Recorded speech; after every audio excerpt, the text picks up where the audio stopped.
welcome back to Magic TV. My name's Craig. It is 9 o'clock, which means it's time for a Talk Magic, and I couldn't be more excited today. I have, as a guest on the channel today, someone I have been a massive fan of their performance, their career. Ever since I first saw him on Stuff the White Rabbit, I've been a fan, and I've continued to be a fan ever since. A legend in the magic community. I am, of course, talking about the one and only John Lenahan. How you doing, John? You okay? I'm very well, Craig. Thank you very much for saying those nice things. Stuff the White Rabbit was a long time ago. It was, but you know what? We'll talk about this a little bit later on, but I think it was a turning point, at least in my career, watching some of the stuff that I still remember so much. That was the first time that I saw you do your cards across with the flim flam. And I was just like, and it was, for me, when I saw that, I was like, so that's how you make that trick entertaining. That's how you make the trick interesting. And even the little bits like you at the bottom of the escalator, and everyone was coming out. Oh, they were great fun. They were. The whole thing was just so well put together. Yeah. I mean, it's interesting about it. I ran into Ian. Somebody put them all up on YouTube. And then Jerry found out about it and had them all taken down. And anyway, I went into the Magic Circle and Ian Keeble. Ian's an old friend, but he loves to get digs in whenever humanly possible. And he said, "Oh, I watched Stuff the White Rabbit," and I was like, "This wasn't long ago." And I said, "Yeah," and he said, "Yeah, it really held up." And I thought, well, if even Ian Keeble is saying nice things about it, then it must have held up pretty well. It's such a simple idea, and I'm surprised no one's done it since. It was just good magicians doing their acts in a studio. There was no game show element. There was no judges and knocking people out if their trick wasn't as good as someone else's trick, or there wasn't this idea that a trick's only good if you fool some famous magician. It was just good magicians doing good magic. And, and then I don't understand why it hasn't continued. I agree. And you think about some of the magicians that were on Stuff the White Rabbit. I mean, Dave, from memory, David Williams was on there. Tom Mullica doing his cigarette eating act was on there. The best recording of Mullica's cigarette eating act ever was on our show. Absolutely. With Mullica, we had Rennie Levant. Yep. Who I'm admiring now that I've injured my hand. We had Rennie had a young, like 20-something interpreter who he kept hitting on whenever the camera was off. We had Rennie Levant, and then we had Matt King, we had Matt King in the pilot. I don't know if he ever made it on the air. We had who else did we have? And of course, Dave Williamson. It was a blast to do. And then of course, the domestic magicians, we had a great bunch there. Yeah, I remember that was the first time I saw Noel Coulter ever perform. I remember the trick he did. It was with the rope and pointing to the ends and that's getting right. the audience. It was I remember seeing that. And Rich McDougall and the card guy who works at the British Museum. Well, Chris Power. Yes. Chris Power, I think that's one of the few times Chris Power was ever recorded. It was great. And then a lot of that came from Monday Night Magic, which I guess we should talk about. Yeah. Well, before we get there, because I do want to talk about Stuff the White Rabbit, I do want to talk about Monday Night Magic, but before we do, very quickly, can we just go back a little bit further for anyone who doesn't know you or your career or who you are or why I'm so blown away that you're on the channel? Can we do a bit of an origin story and just talk about how you got into magic and how you ended up in the UK and how you ended up, how did that all come about? I mean, I don't have that, my uncle bought me a magic kit when I was 6 years old, story, because I didn't actually start doing magic until, until I was, almost 20. Really? So yeah. So I had I in high school, I thought I was going to be an actor, right? I got the acting bug, and I just fell in love with theater. And I've always been a bit of a ham. And, I a singer, I would jump, when I was a kid, I jumped on stage. I was this great boy soprano in my youth.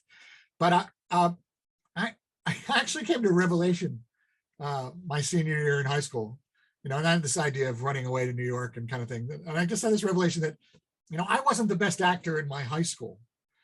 And so I kind of thought, if I go to New York, I'm certainly not going to be the best actor in New York. So I went to uni in this strange, but my grades were dreadful because I can't spell, basically.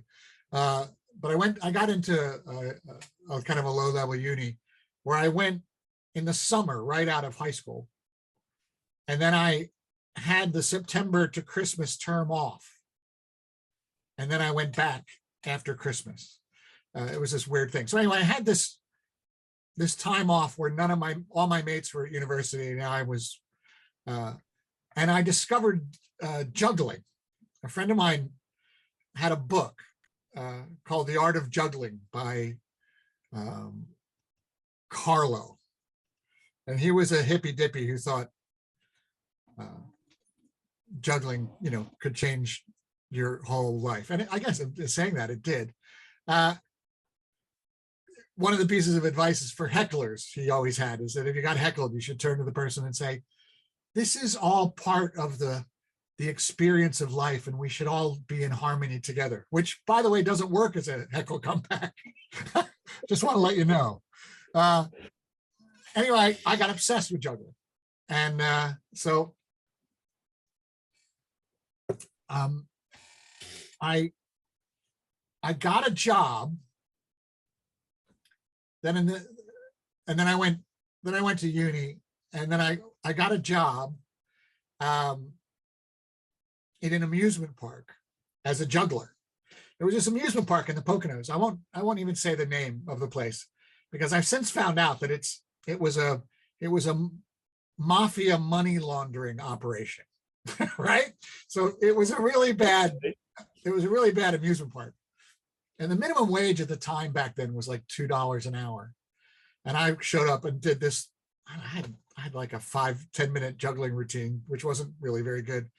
And I said I wanted $5 an hour as kind of as a joke, because and they went okay.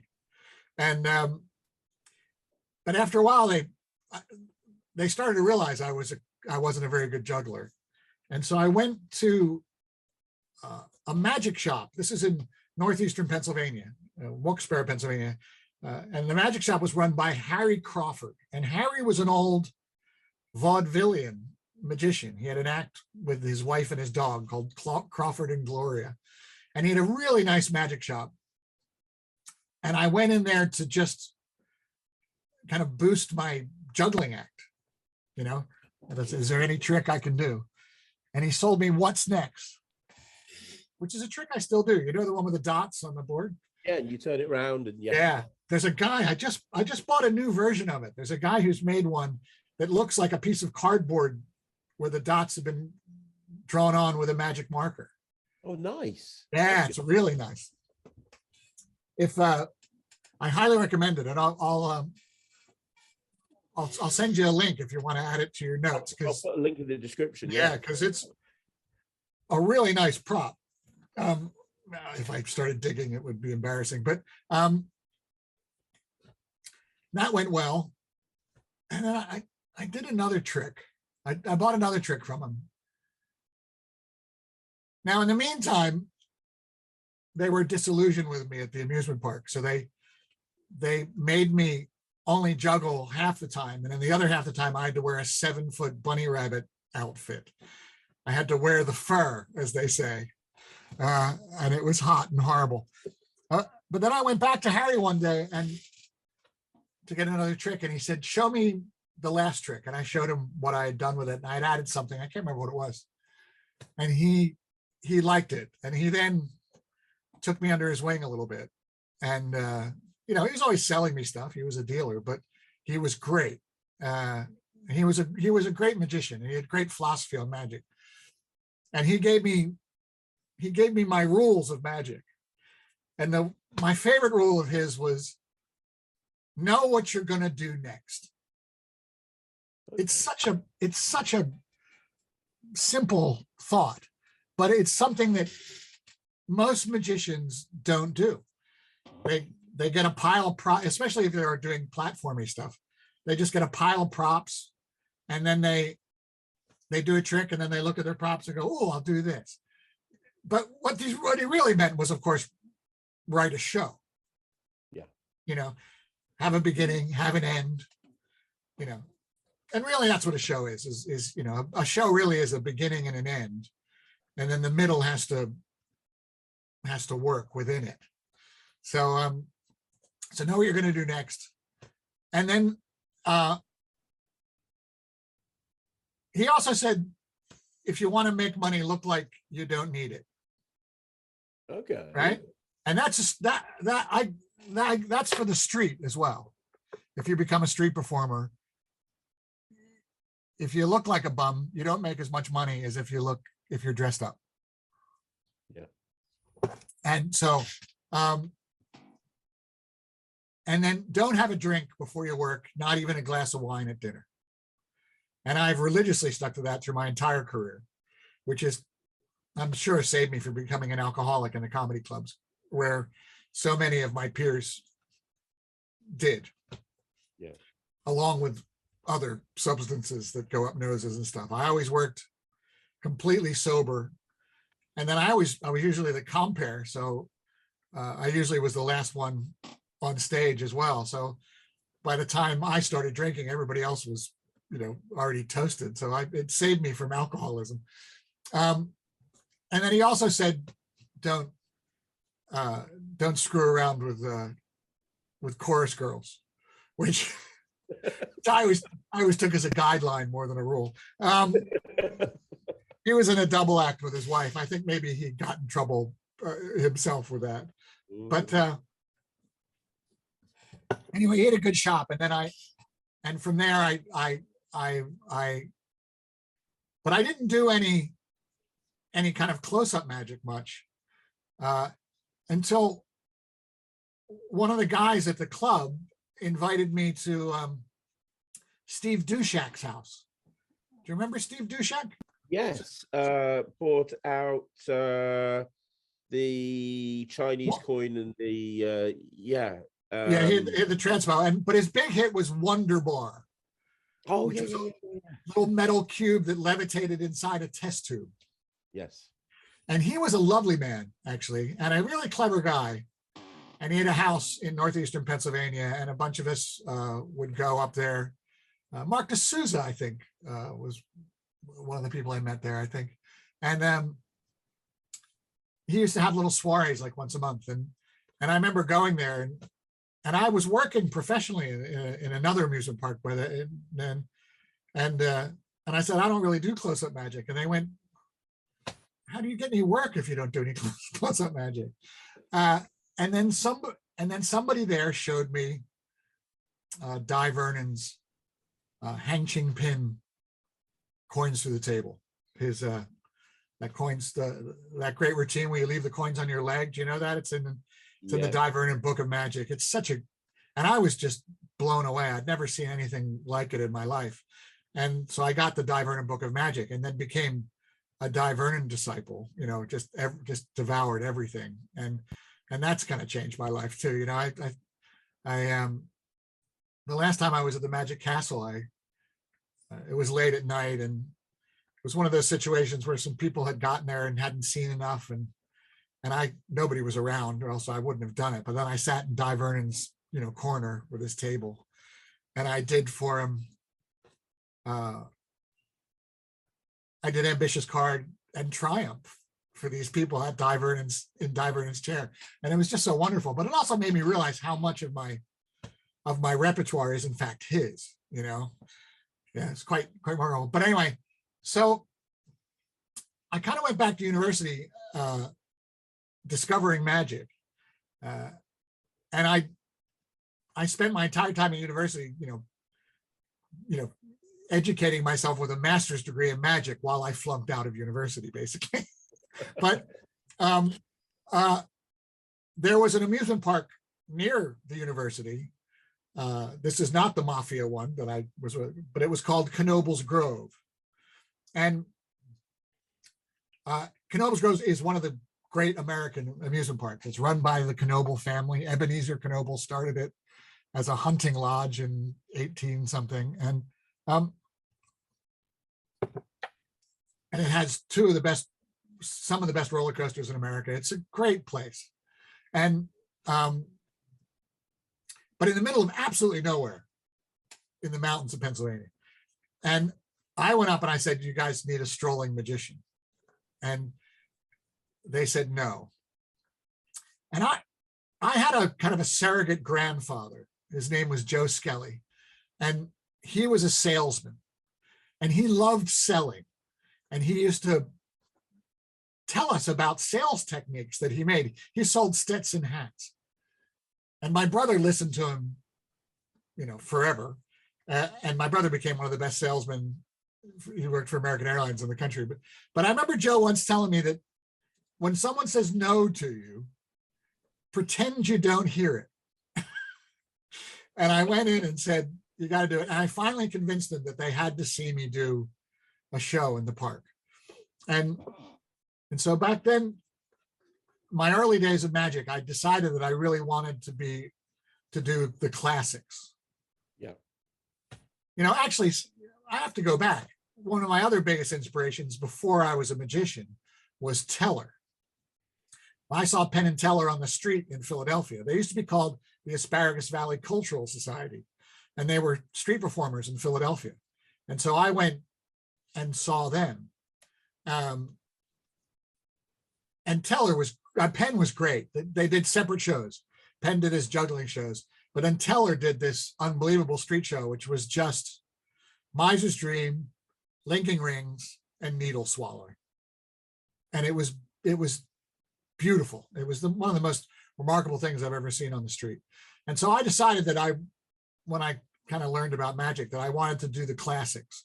So I learned the Miser's Dream, and I learned, and Miser's Dream is a great trick. It's not actually done enough, actually. And the reason it's not done enough, I'm convinced, is because there's like 3 routines of it in Bobo's. And the second one is by Bruce somebody. And that one's great. It's a really nice Miser's Dream routine that's perfectly easy. It's attainable. But the first one is this Nelson Downs stuff, which is like, 12 coins back palmed and 25 coins doing like you do with cards, but on your arm. And it's all impossible stuff. Maybe apocryphal, I think. I can't imagine. He had a great reputation.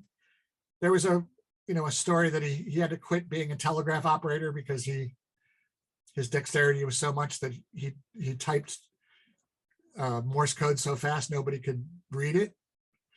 And it's probably not true. So, but anyway, so you look at the Miser's Dream and you look at the first 2 pages of Bobo's under Miser's Dream, and you think, well, I'm never going to do that, right?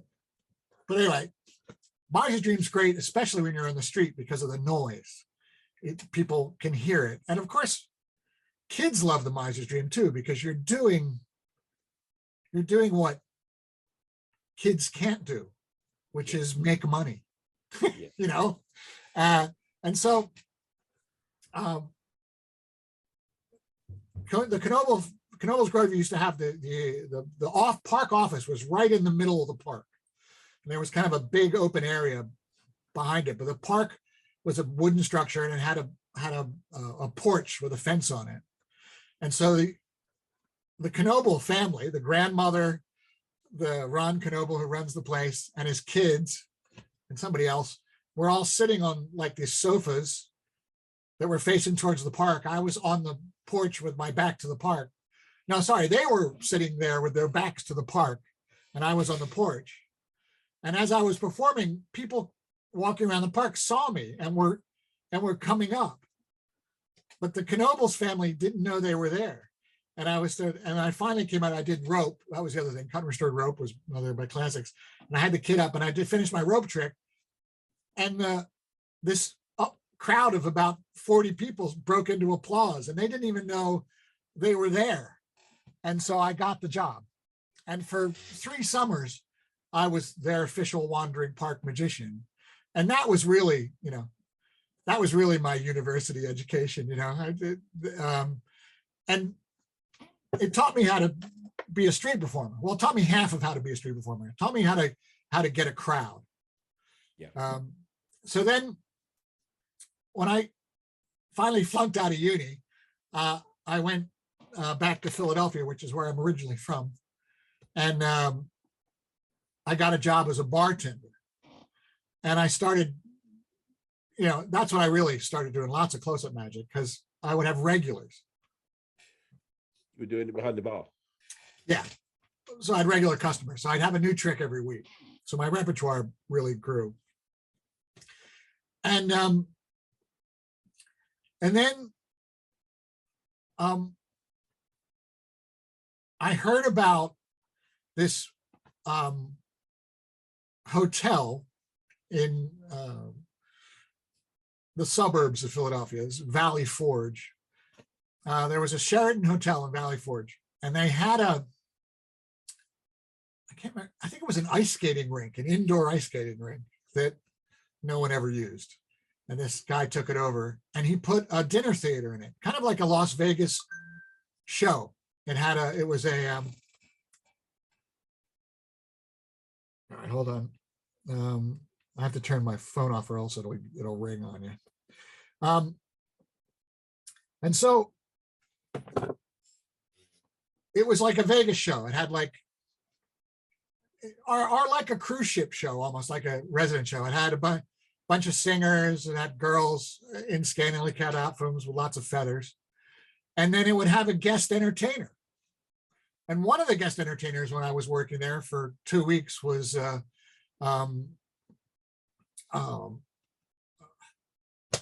Johnny Thompson, the great Thompsonian. Wow. So, yeah. So I got to watch him perform every night for, maybe it was even 3 weeks. That was an education in its own right. But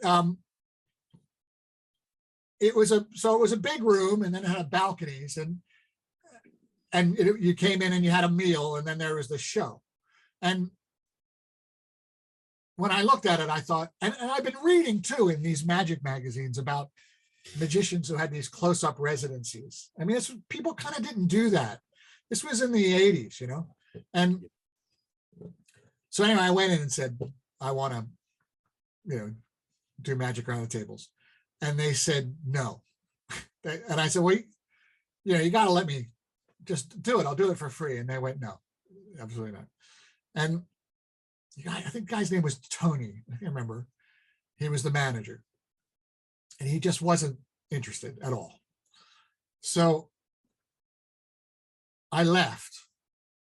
And I went home. And the next day, I got dressed and I got my magic bag ready. And I called and asked for Tony. And when they said, 1 moment, please, I hung up. And then the next day I did it again. I got dressed, got my magic bag. I called up, asked for Tony. And they said, 1 moment, please. And I hung up. And I did it for about 3-4 days. And then I called and said, is Tony there? And they said, he's not in today. And I jumped in my car and went down and walked in and said, hi, I'm John Lenahan. I agreed with Tony that I'd come and do my tryout magic around the tables. And they said, he's not here. And I went, oh, well, I'm here. So, and I noticed earlier that there was comment cards on all the tables. So I went up to every table, I did magic at the table, and I brought with me, I filled my pocket with these little tiny thin pencils. And I just gave everybody at the table a pencil and said, look, this is my tryout. If you liked me, put a comment on. And, he was getting about, 6 comment cards a show. And he came in the next day and there was like 50 comment cards saying the magician was great. And I got the job. That's crazy. Talk about not saying, not taking no and taking Yeah. control of your own. Wow, that's amazing. Yeah, I was quite proud of myself, actually. And so I did that, and then I stopped bartending. I kind of got fired from that. That's another story. And then I remembered Teller. I mean, I still had a lot of time on my hands because I was only doing like the matinees and the weekends, but I wasn't. So it was like a Wednesday I was doing it, and then I was Friday and Saturday and Sunday, but I had a lot of time. And then I remembered Penn and Teller down on Head House Square, which was this area in Philadelphia where street performers performed. And so I went down there, and I went down there and I saw this guy performing, and he wasn't very good, but he was doing fine. And I'm a great believer in being inspired by mediocrity, right? Yeah. I'm not inspired by greatness. If you see somebody doing something that you do or would like to do, and they're unbelievable at it, I often think, well, screw it, I'll never be able to do that. But if you get my hand out here, I'll tell you about my hand in a second. But if you see somebody who's crap, I always find, oh, if he can do it, I can do it. And I've often find that more inspirational than somebody who's good.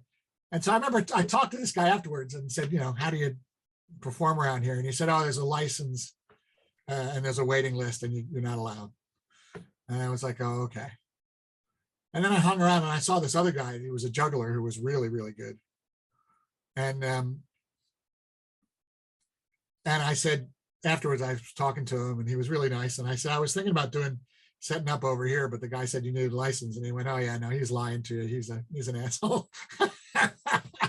And so I set up just down the road from this other guy, just out of spite. And I'll never forget my very first street show. I instantly got a crowd of like 50 people, which is kind of unheard of. It's very rare. Pardon? It's very rare for that to happen. Yeah. And as the show was progressed, people just started wandering off. And finally, when the last line of my show was as the last two people walked away, I said, it's not that bad, is it? No. And it was soul destroying. But this street magician who I talked to earlier, who was nice to me and who was great, his name was Rich Cowley, still to this day one of the best street shows I've ever known. He came up to me and said, wasn't as bad as my first show.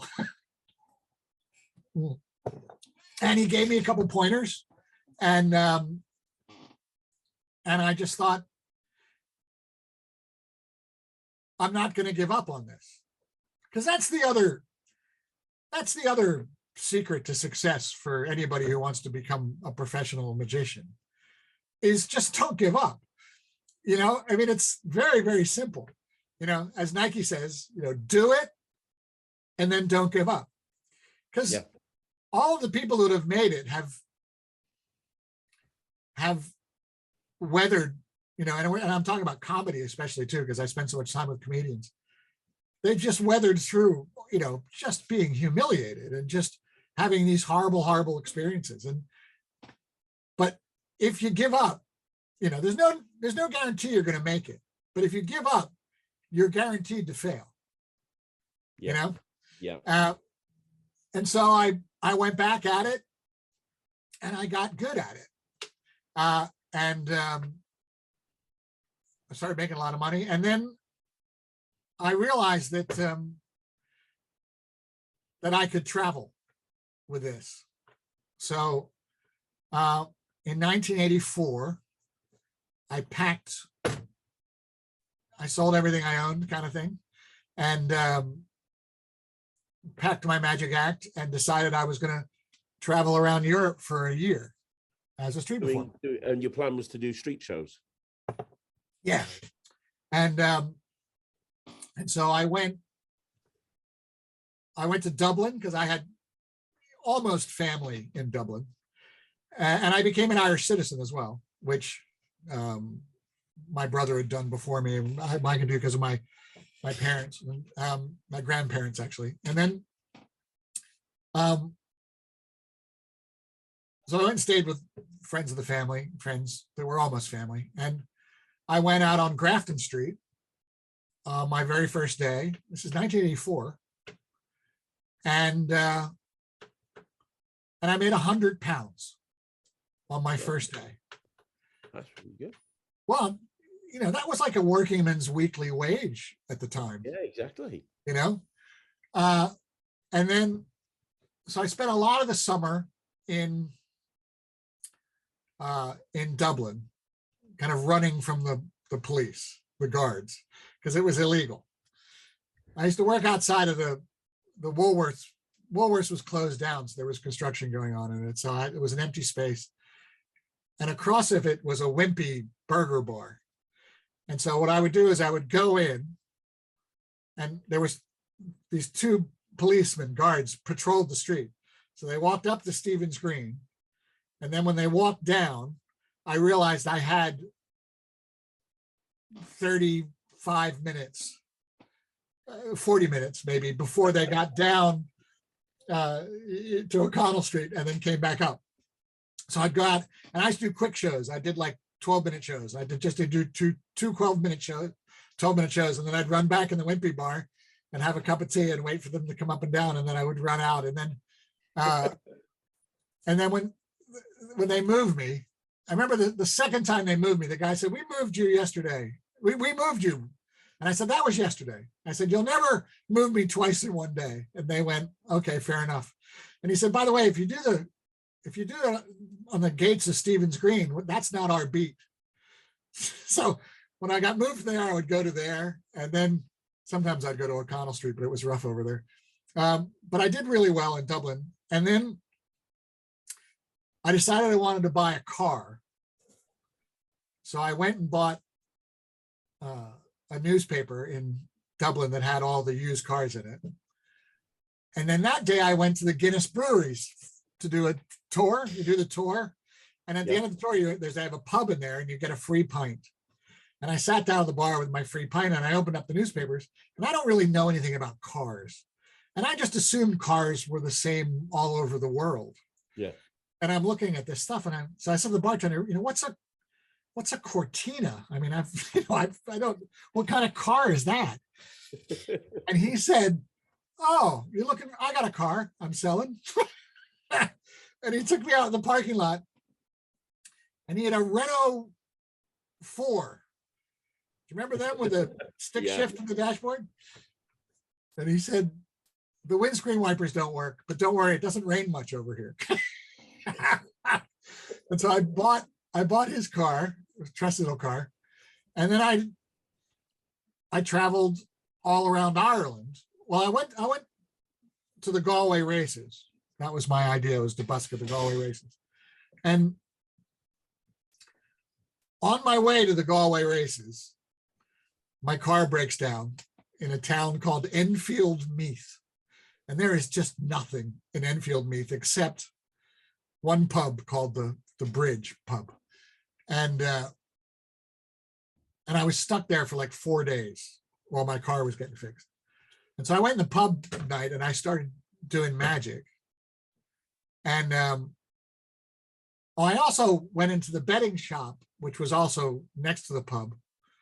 And I bet on a horse because the Galway races was on.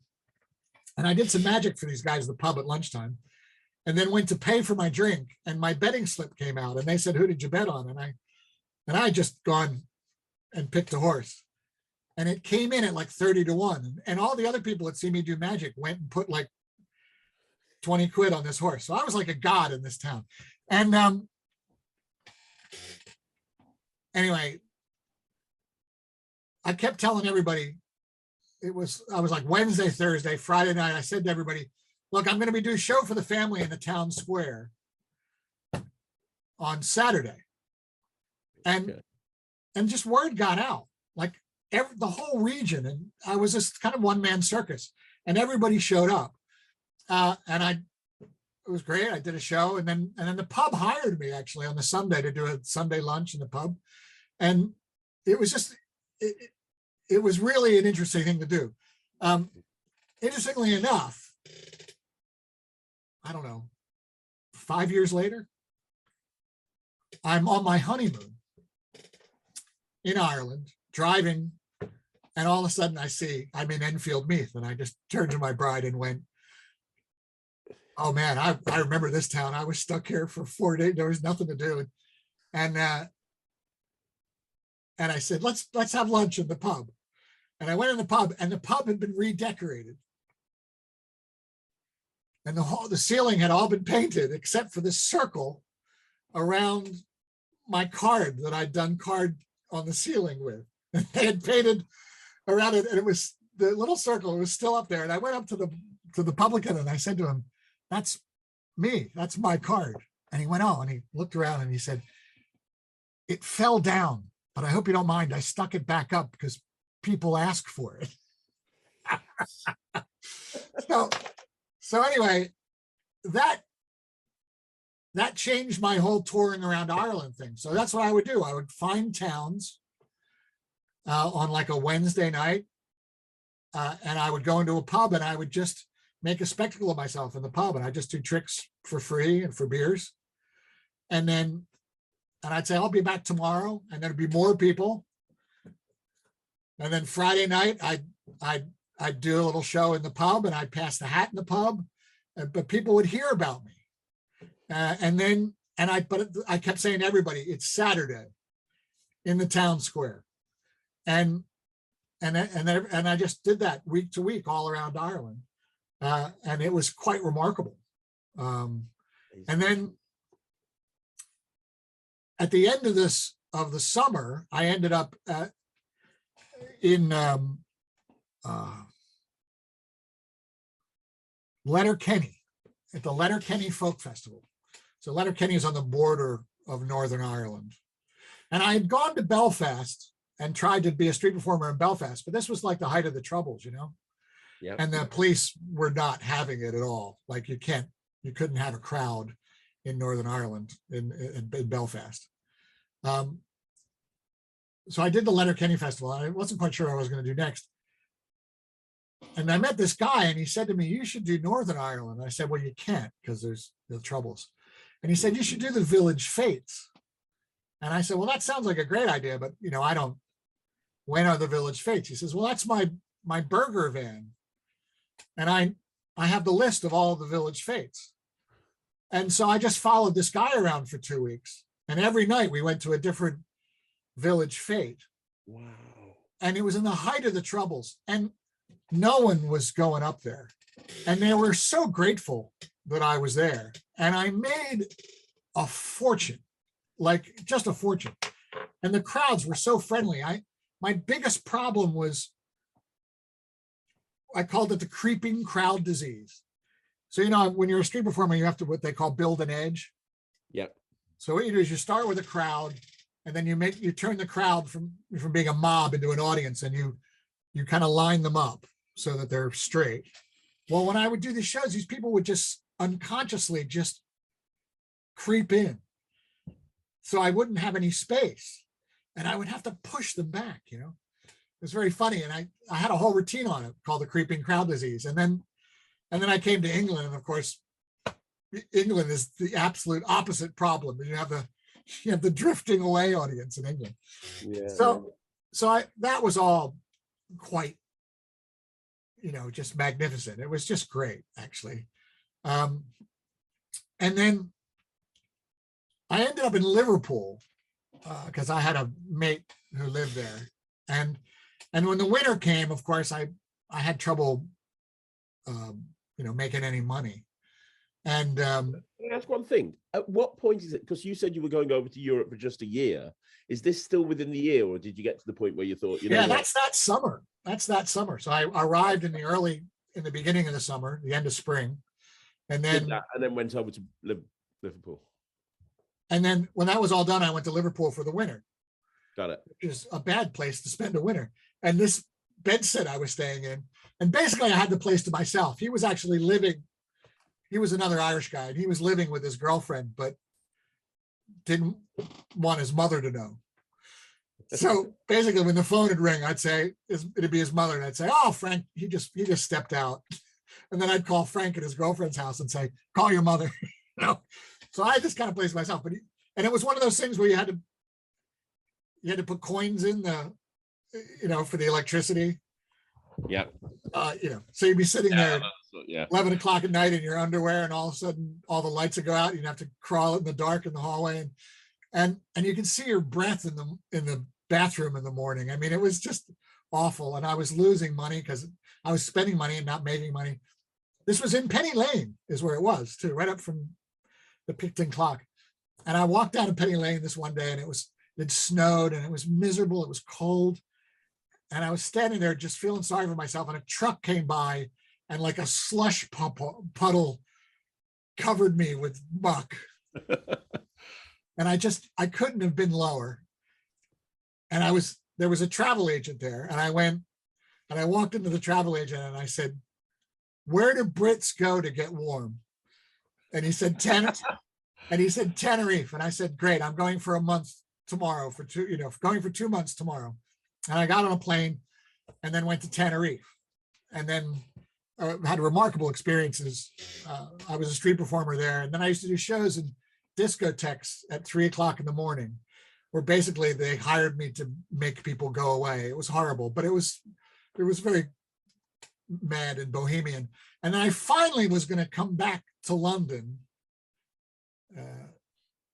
and do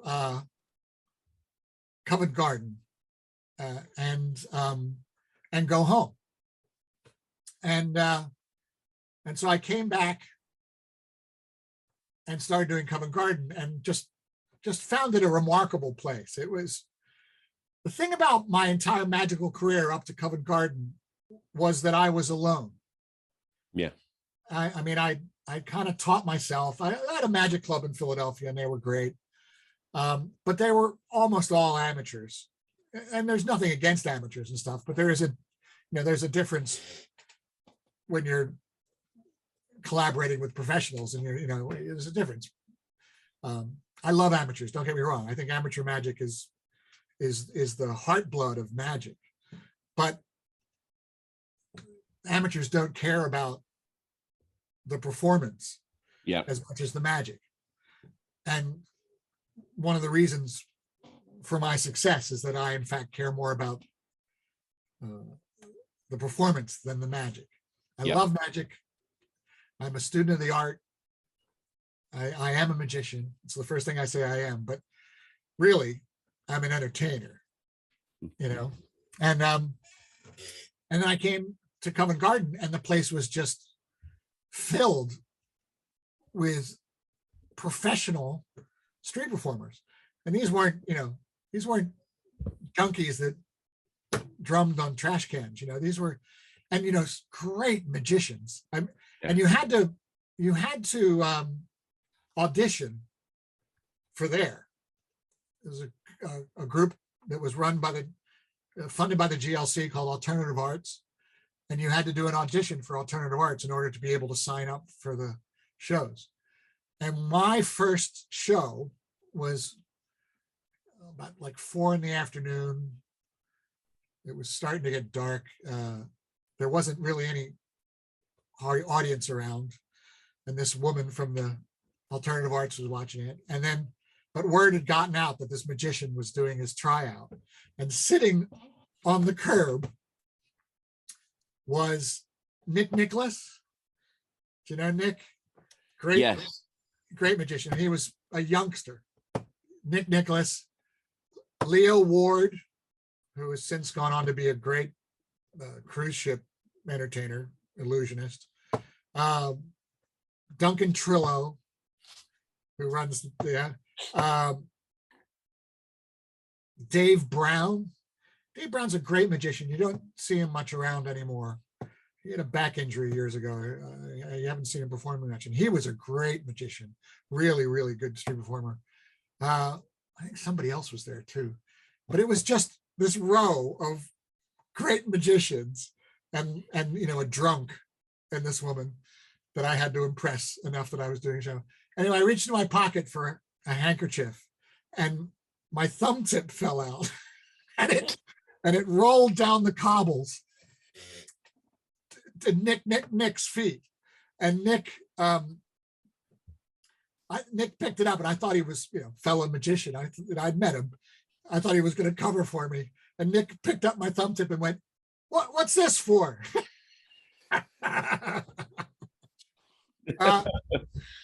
So then I started doing Covent Garden, and then and that was great. And then at the end of that summer, Time Out and Channel 4 had this Time Out Channel 4 Street Entertainer of the Year competition that they filmed, and I won Best Magician of the Year. And that's incredible. Yeah, and I actually was then hired to go to New York with a whole bunch of other British street performers to represent Britain at the New York City Street Entertainer Festival. And while I was there, I was kind of going to go home, but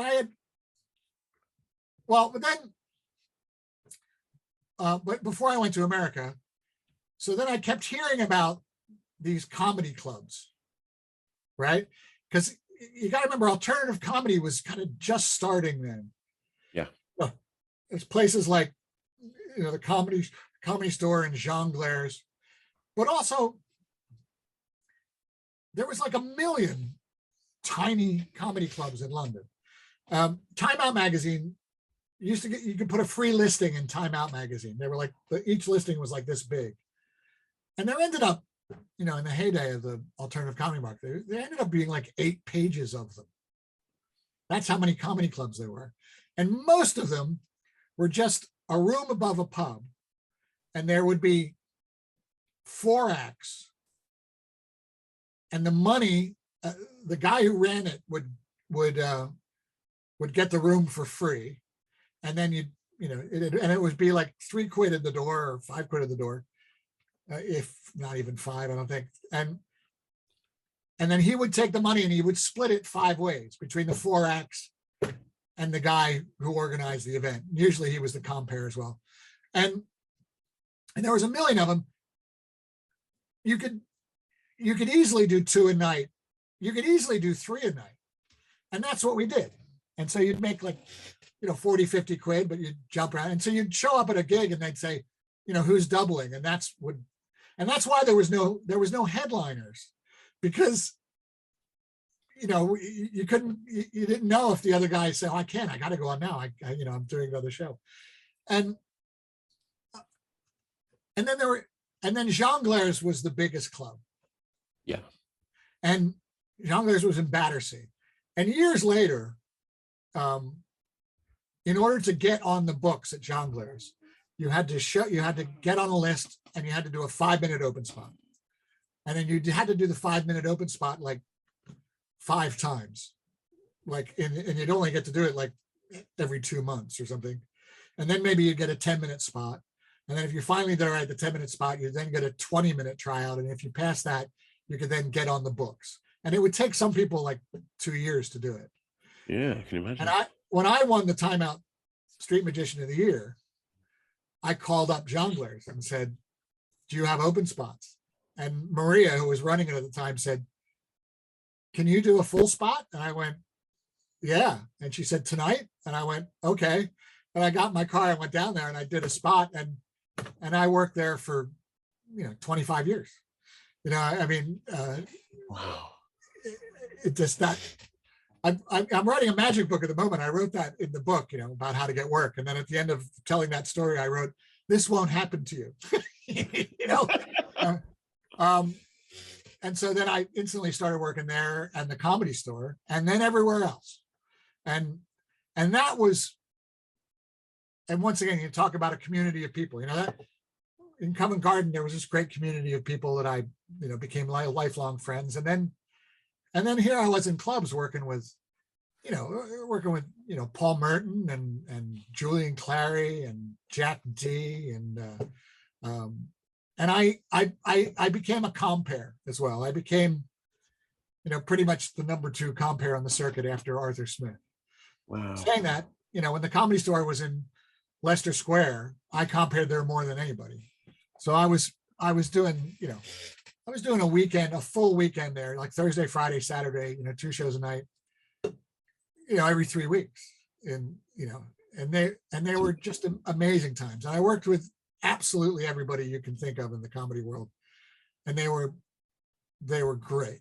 And there's a wonderful thing about performing in the same room for a long time, because what happens is you lose your nerves completely. So what makes me nervous isn't my act, or what makes me nervous is a new room. You don't know what the room is like. You don't know what the audience is going to be like. But if you work the same room over and over again, you just, you own it. That room that was in Leicester Square was, that was my favorite place in the world. It was a quite remarkable place. And then the other great thing about the Comedy Store is that it was the only place that was open for a drink after midnight. So every comedian would then just come there after their gigs. And so the bar would just be filled with comics. So it was just the most wonderful time ever. And was it that experience that stopped you from going back to America then? Because you were like, oh, I'm going to go back. And then you did. Yeah. Well, I'd gotten into Jongleurs and I'd gotten into the Comedy Store. And Andy Smart, who's one of the Comedy Store players and still my good friend, he was in an act called The Vicious Boys. I don't know if I've ever even told him this, but he changed my life. So there are certain things that people say that kind of change your life. And he was with me in America when we were street performing in America. We had this great trip to America. It was good fun. But he said, and I said, I'm gonna kind of go home now. I said, I have to go back because I have a couple things to sort out, but this is the end of my trip. And he just said to me, he said, you'd be crazy to leave Britain now. You've just laid down all of this basis work for all of your, for your career. And, and so, and I was like, oh yeah. So it was kind of like, I'll wait till the work dries up, and it kind of just never did. And then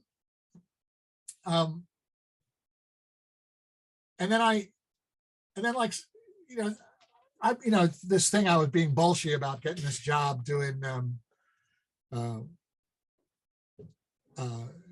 when I went to, said to Tony that I was auditioning for the job and doing nothing. And so Saturday Night Live got on television, and a lot of the comedians I knew were doing guest spots on it. And I remember, VHSing it because I was working on the weekend. And on the Monday, I remember I sat down, and my girlfriend at the time, who then became my wife,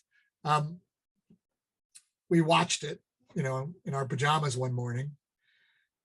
And I said, oh, that show looks great. And I picked up the phone and I called LWT and said, put me on to the Saturday Night Live office. And then they put me on, and I said, hey, I want to be on your show. And I remember my girlfriend saying, you can't do that. And I put my hand over the receiver and said, why not? And they said, oh, okay, come on in. And I went in the next day and I did my set for, 8 people in an office room. And then I was on the show on the weekend.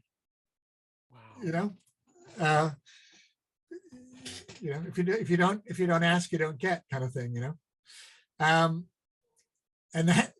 so for that show, my finale was I was going to catch a ping pong ball on my nose. It's the old gag with you put rubber cement on the ball and you put rubber cement on your nose.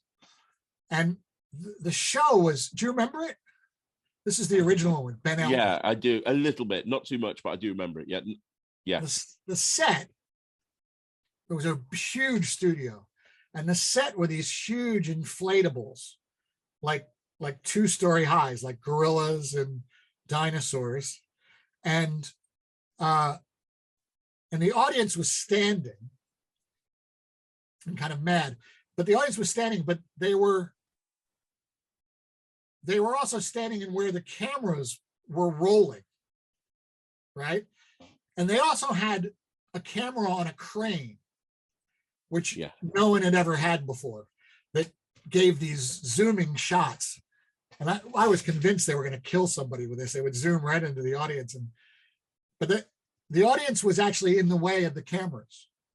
And so they had these people called cheerleaders, and their job was to push people out of the way of cameras. So this audience was getting jostled.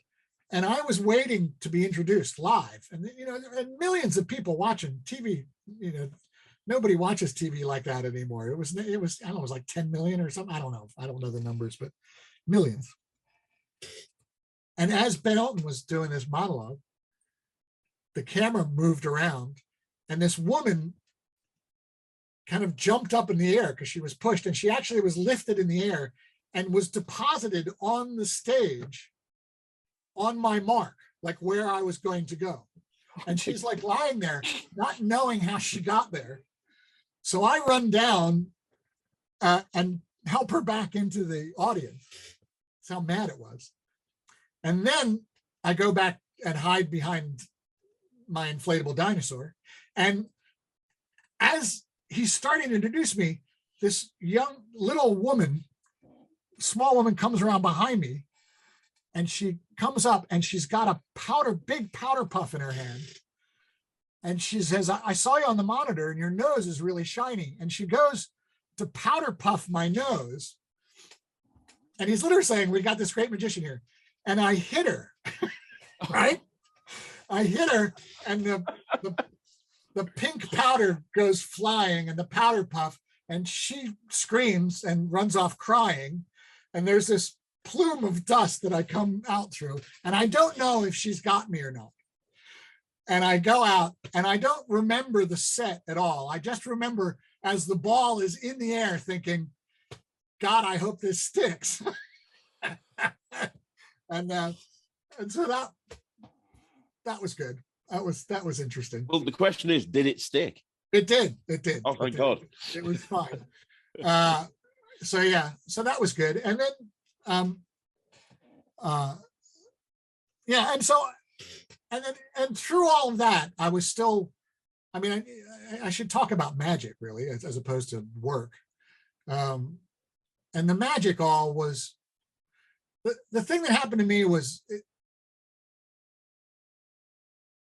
I started to get the sensibility of a comedian as opposed to the sensibility of a magician.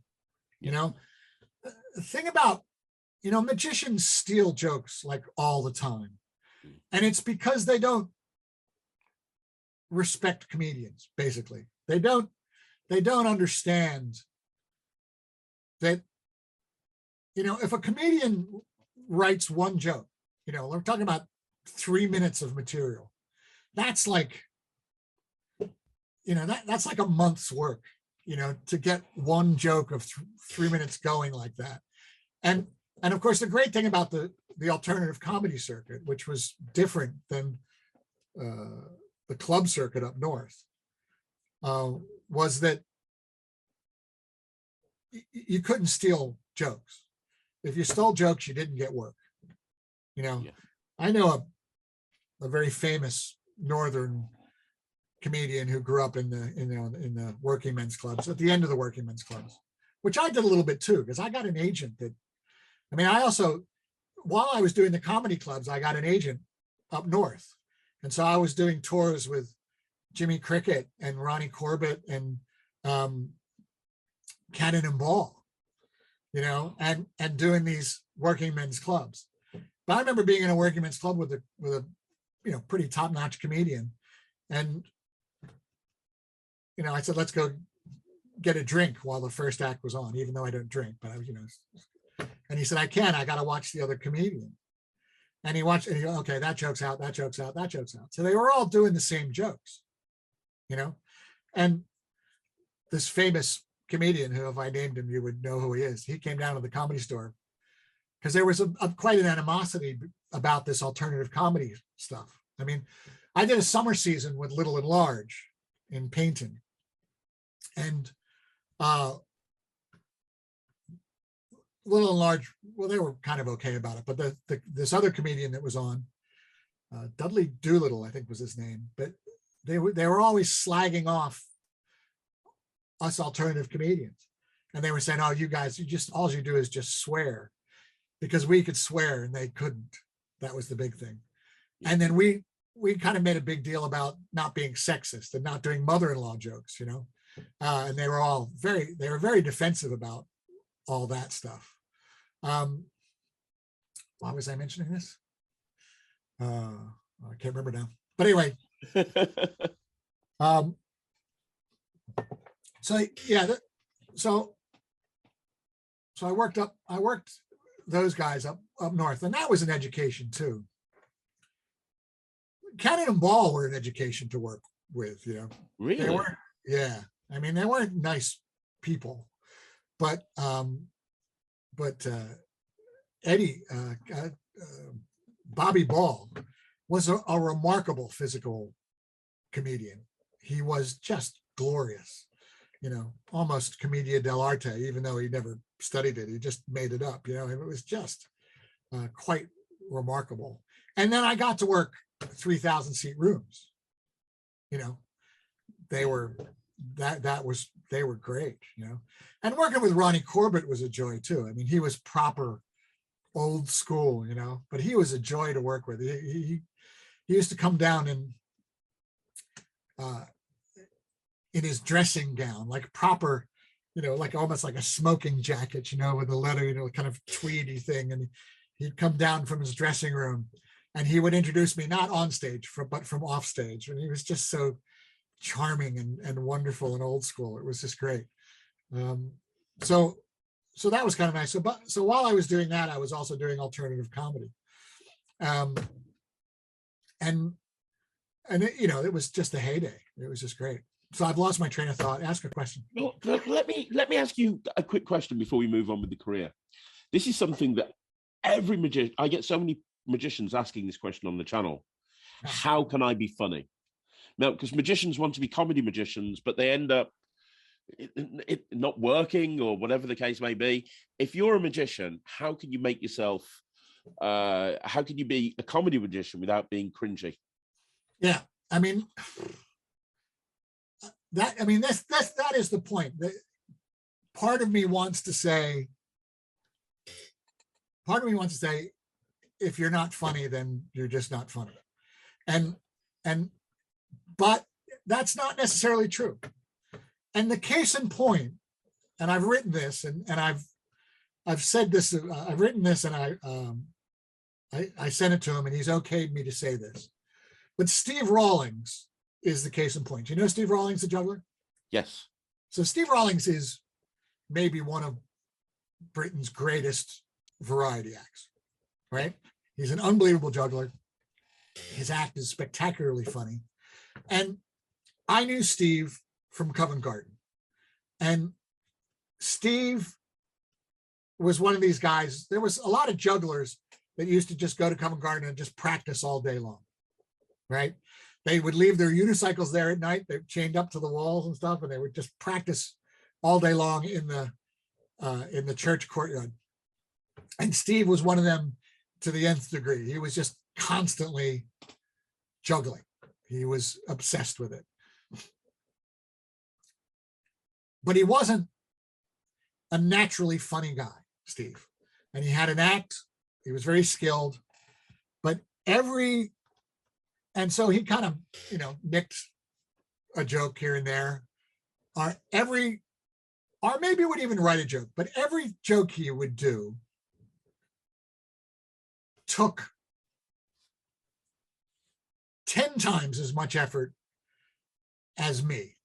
Because the way I do comedy, the way I write comedy, is I just say stuff on stage. I don't. Okay, here's how if I get a trick, I try to write one joke, and I try to get that joke in the middle of the trick. So I know I have something to aim for the first time I do it. Okay. But inevitably, always, no, I was going to say almost always, but always, I say something funny on the way to that joke. And then that joke comes in, and if that joke works, all well and good. If it doesn't, I rethink the joke.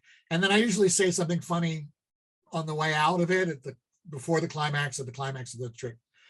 And then I go away and I write down what I said.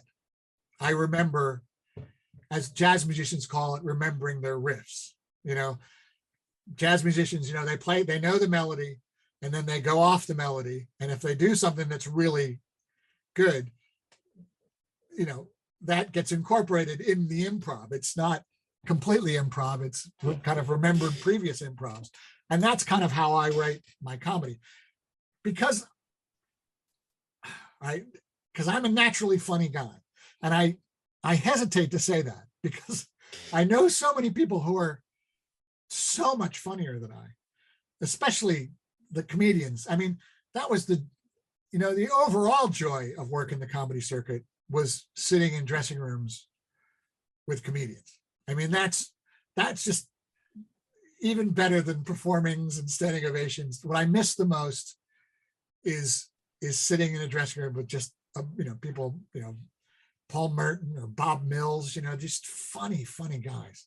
And so anyway, but Steve, getting back to Steve wasn't. And so he then developed this stupid laugh where he would laugh at his own jokes, where he would get a laugh even when the jokes were bad because the laugh was funny. And the point of the matter is that he worked really hard to be funny because he wasn't. And he worked at it and worked at it and worked at it. And here's the thing. And he just couldn't riff. He just couldn't say anything off the top of his head. But here's the thing. Now he can. He has worked so much and he worked so hard to get his basic act working, and he has finally learned how to do it. And also, when you add on top of that, the 10 hours a day he still puts in to juggling practice, he's now technically one of the best jugglers in the world, but now he has made himself a naturally funny guy. So It can be done. It can be done, but it's hard work. Yes. We all know people, and school teachers come to mind who think they were funny and they weren't, and it was painful, and so, so if you've never made your, if you've never made your mates, laugh so hard the milk came out of their nose at lunch, then it's going to be harder for you, But I grew up in a family where comedy was really important. My father was a doctor, but he was a really funny guy, and being witty and was important to us. And then you got to realize too that personally, I think a laugh is more important than a trick. Yeah, I agree with you 100%. Yeah. So, at the end of the day, and saying that, that's for on stage. I now do. I'm now doing a formal close-up show. Okay. Right. So I have. I've done it a couple times at the Etc. Theater. I did it at the Edinburgh Festival where I got pick of the fringe. And it's just this idea of sitting down. It's kind of like, it's kind of like the close-up rooms at the Magic Castle. Yeah. I don't do wander around magic very often. Saying that, I did it at Christmas, at New Year's Eve. And it all kind of came back to me how the attention level is is like less than 50% of the attention level you get when you're sitting around with a close-up mat and people are sitting around a table and you're doing a half hour of close-up for them. And you can't do things that are complicated that you have to follow because their attention span isn't there. But tricks that I do when I just say, hey, I want to see a trick, and I do a trick and people go, oh, that's great. When you do it in a theatrical setting, I have these stools as well. So I have 2 rows of chairs, and then I have a row of stools, and then I have a row of higher stools. So I have my own tiered seating so that they can look down on the table. Nice. And when you set yourself up in that kind of a situation, the reaction you get is, fivefold of when you go up to somebody and say, I want to see a trick. Yeah. It's really amazing. Got off the topic again, but how to be funny is just that. So, I mean, that's what I do. I work to one gag, and then I remember on the way. I mean, that's kind of all there is to it, really. And I don't sit down and write routines, but I do have ideas, so I have recently started writing jokes. I actually sat down and wrote jokes because my last cruise ship, my interaction with the audience was limited. So I was limited as a stuff. And I got a really cool trick at Blackpool last time anybody could go to it. And it was, I'll tell you basically what it is the no-tear newspaper, 20 store newspaper. So you just come out with the pieces. Yep. And then you just go whap and it comes out close. Well, this guy made a map of the world. Oh, wow. Okay. It's that. And it's really nice too, because it's made out of ripstop nylon as well. So it really holds up. And so, that's now gives me an excuse to do a where you're from thing. So look, Portugal, any Portuguese people in? And so you have to write a joke for every nationality that's in the audience. And so I've recently done that as well, which is also adapting some old ideas as well. But so I am a funny guy, and I like getting laughs, and I hung out with comedians as well. I mean, my real formative years, the street was pretty formative, but on the street I was funny, but I wasn't subtle. Yeah. So, I mean, this is a great piece of advice. If you ever become a street performer, the important thing about when you're a street performer is that you have to keep an energy level up. Okay? Like you have to, people aren't there to see you usually. So what you've done is you've captured people. And especially with magic, sometimes I always say when I do a street show, I never finish a trick. I always kind of start a trick just as I'm finishing that trick, because say you do like a nice cut and restore rope routine and someone's walking by and they see it. And then when you finish the rope routine, they go, oh, that was nice. I'm glad I saw that. And they walk away, but they won't be there at the end when you're passing the hat. Yeah. So when I do my cut and restore rope routine, I have a kid out with me. And, before the kid even leaves, I say, would you like me to see me pull 20 silver dollars out of the air? So the person who is about to walk away goes, oh, maybe I'll watch that. Okay. Yeah. But the other thing is you have to keep your level like this. It's like da da da da da da. Because you gotta keep people there. It's boom, boom, boom, boom, boom. It's a street voice. And so many performers, when they go into a comedy club, keep that energy. And that's the wrong energy in a comedy club. It's wrong energy in a room with a microphone, because first of all, if you're in a room with a microphone and people are sitting down, whereas on the street, it's so easy for people to walk away, it's actually really hard to be so bad that people stand up and leave. Right? So Yeah. you can be bad and people will still sit there. Right? And so what that means is that you can actually play with their emotion and attention span. You can be bad, or not bad, but you can be kind of dull and quiet and not very good. And you can actually get people to the point where they're starting to go, eh. And then when they're down there, you can then punch them with something. And a microphone makes a room really intimate, almost like can almost be like a close-up. A good sound system is maybe the most important thing in all of stage performing. Right? Yeah. I mean, if they can't hear you, there's no reason why they should pay attention to you. And so these street performers, and a lot of like jugglers and stuff, the other problem with the street, which is really interesting, is that you have to do stuff to get a crowd.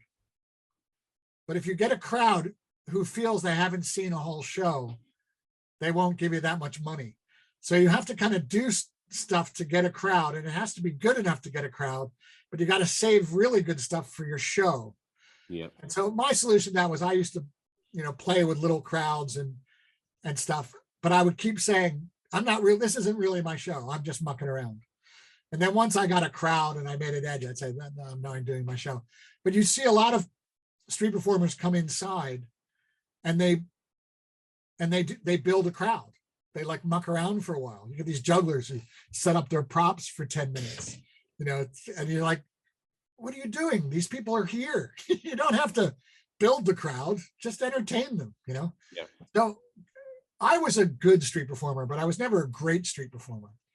But in a comedy club is when I really found my footing. Well, one more question on that. I've heard the advice given in the past where if a magician wants to get good at comedy, go to comedy clubs and do an open mic nights. Oh. 2 questions. 1, do you think that's a good idea? And 2, I've spoken to so many magicians that say, I'm not going to go and do that because I'm scared of dying on my ass. I'm scared of, just dying on stage. Well, any advice on how to deal with that first time that you walk out and it's just all gone completely wrong? Well, all right. Well, there's 2 issues that you came up with. And the first is, so the circuit now is different from from the good old days. Back in my day, they showered us with rose petals. And no, but I know this for certain because my niece came over. Her name was Claire, and she put a magic show together and I helped her. She did a blindfolded. She was great. We did a show together in Edinburgh. It was great fun. And so I went with her to these. There never was, when I was starting the circuit, there wasn't open mic nights. There was only, every club had an open mic slot or 2 where you could come in and do a tryout slot. And every club did it. It was a way of them getting free entertainment. And they could actually say, here's a tryout act. So if it's bad, it's not my fault, And, but now this is all morphed now to this point where there's all these clubs out there that are just open mic clubs and nobody's getting paid. And it's kind of weird. And then it's gotten to the point too, where now there's headliners on the comedy clubs as well, where headliners make more money than the opening acts, and which is, I think, is a real shame. And there's not a lot of the middle bit. So there's a lot of free gigs, and then there's a lot of paid gigs that are, but in that middle bit, I became I made a living. I had a family. I got a mortgage. I sent my kid to a private school pretty much on working comedy clubs. And that bridge is, that middle bridge is, I don't know how you beat it, actually. But saying that, you know, if you're worried about getting on stage and dying on your ass and being heckled off stage, well, you know, grow a pair, you know, get over it.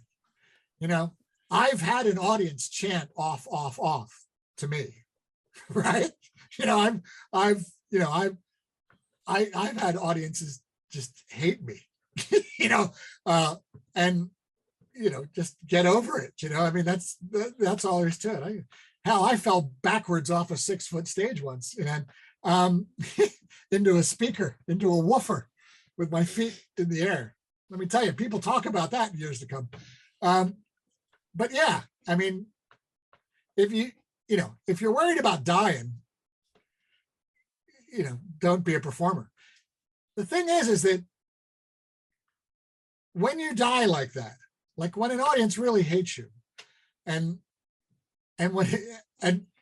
especially, you know, sometimes when you do really badly, and it's like not your fault, you know, the microphone's bad or the room's bad or just things aren't, then that's almost easier. The worst is when it's your fault, when you make choices, you know, when you make interactions with an audience, you know. I remember once being mad, and it was a bad thing to do, but I was mad. I was doing this private party or something. I can't remember what it was, but a waiter walked like right in front of me with a full roasted pig, like with the head on it still, like steaming, like wafting, like he didn't walk behind, he walked in front of me, and it was like, and I said, and he was big, he was a fat guy that was the waiter or the whoever was carrying it, and I went, I can't believe I'm being upstaged by a pig. And I said, and I'm not talking about the food, right? And he just stopped and went, really, dude? Like, classic. And the whole audience kind of agreed with him, like, you know, that was really low. And then, you know, you don't get audiences like that back, you know, they just decide to hate you from then on in, you know. But you know, you live by the sword, you die by the sword. And so, yeah, I mean, if you're worried about dying, but there's a cure. So when you, especially I said that feeling when you've died and it stays with you, like, you know, you feel awful the next day. You then, you know, I do a version of tossed out deck.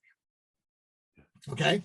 Yeah. And my version of tossed out deck is for old people on cruise ships. You can't do tossed out deck on a cruise ship, right? Because first of all, they can't catch. And also, if you do the riffling through the deck thing, they can't see as well. And because they think they can peek at any card, they'll just name any card, right? Yeah. Because they won't admit that they can't see. So you can't do that. So what I do is I have a change bag. Guy Bevan, who's the Israeli mind reader, works out of Vegas. He's got this really great, I don't know if I have it here. He's got this really great change bag. And it's mesh, you know, you know, like what women put their underwear in for washing machines, like that white mesh, clear mesh. Yeah. Yeah. It's a bag like that, but it's like a rectangle. So imagine this is it. So this is all mesh here, and then along the top there's a white bit of material that's kind of the same material as that, and then a handle, and what it is it's like a clear view change bag. Oh wow! In this white thing, there's a clip, and so you can put a bunch of cards in there. So you can show the bag empty, you can open the bag, you can have a person drop a deck of cards in that they've inspected. And then when you shake it, you pinch this material here and it drops the cards into the front material. It's like a clear view change bag. Yeah. And I never liked clear view change bags because they were never empty. But this is empty to start with. And then I get 4 people pick cards out of there. And the cards are giant index. My back is turned, they're picking up, put it down.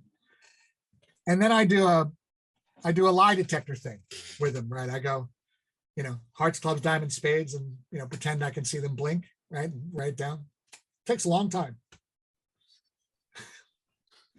So I'm on a ship and there's Velcro so that the switch happens properly. Anyway, I screwed it up. And so the 4 people were choosing cards out of a deck and I didn't know. Oh, wow. And then I did the whole mind reading thing, the whole build up stuff. And then I went, if I say your card, please sit down. 6 clubs, 5 of diamonds, jack of hearts, 2 of clubs. And nobody sat. and nobody sat. And I keep an invisible deck in my pocket in case like one person gets it wrong and screws me up. But there's no way to recover from this.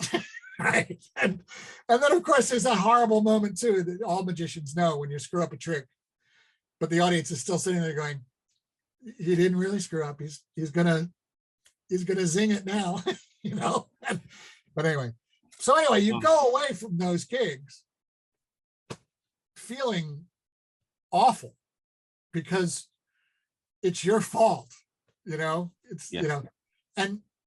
it's the worst feeling in the world. And so when people say, I don't want to die, I understand it because I don't want to die either. And luckily I don't do it very often, but this happened, not that long ago. But there's a cure for it. And the cure is the next show. All you got to do is have a good gig and it just erases all of that. And so, but if you're afraid of dying, and we all are afraid of dying, but if you're afraid of dying so much that it means you don't do it, then, well, once again, if you give up, you fail. I would much prefer failing trying than just giving up.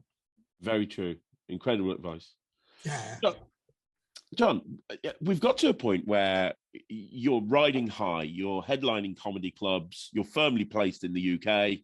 That kind of brings us back to my career. No, not yet. No. I'm fine. It brings us back to what we were talking about at the beginning, which is Stuff the White Rabbit. Because while all this was going on, you landed a super popular sort of Channel 4 TV show. Yeah. How did that all come about?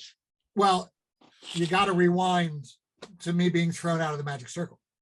Oh, yeah. Okay. Let's talk about that. Well, I mean, but that's really what started all that. I mean, I don't necessarily want to relitigate the whole thing, but the bottom line is that a TV show called How Do They Do That wanted to do a segment on giving away magic tricks because the Masked Magician was huge at the time. So they wanted to do a Masked Magician thing. And they called up a TV producer. And I had done a special. I did a half-hour TV special for TV South years ago. And this guy was the director and producer, and he was an amateur magician as well. And his name was Danny Greenstone, and he's dead now, sadly. Wonderful man. And he was also he was a fixer. So if you had a TV show that was in trouble, you hired Danny, and he came in and fixed it. And Danny got hired in to do How Do They Do That, because How Do They Do That was like the name on the tin, how do they make bears talk in Coca-Cola commercials, and how do they, and it was all video, and they had a live audience who just came in and watched the TV screen. So they needed stuff in the studio. and they decided they were going to give away magic tricks. And he got hired, and when he showed up, they had the Thayer sawing a woman in half thin plans on the wall that they had bought, and they were trying to find somebody to build one for them. And Danny called me up and said, look, John, we have to do like a Dunninger. I don't even remember about Dunninger's magic book. Yeah. Dunninger had this magic book, and like, 2/3 of it is just made up crap that makes magic look way more interesting than it is. And he said, we have to do stuff like that. And so I went on the show to stop them from giving away the real secrets of magic. So the thing that got me thrown out was I was going to do this thing where a guy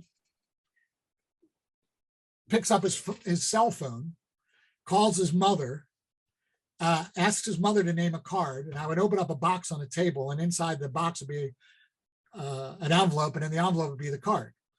And then we explained the way the trick worked is that we hired a private detective, and he could, cell phones were analog then, and we tapped the guy's phone, right? And he was sitting underneath the table, right?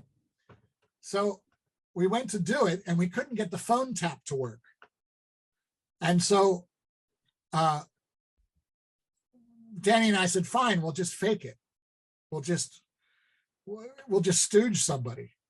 And they worried that the press would find out. That's the problem with doing TV shows. You get non-magicians who don't have the right philosophy on all this. And don't get me wrong, I'm not in favor of stooging things for television, but this was a thing that could work, and it was just a stupid thing. And so anyway, the private detective said he had a better tap for next week. So they said to me, all right, you can do it next week. And they said, is there anything you can do this week? And I said, well, I can show you how not to get scammed on the 3-card Monty. And I learned the 3-card Monty on television in America. Frank Garcia taught it on the Dick Cavett show. The Monty throw, the whole thing. Jamie Ian Swiss did what I did on how to do that on TVAM, Good Morning America.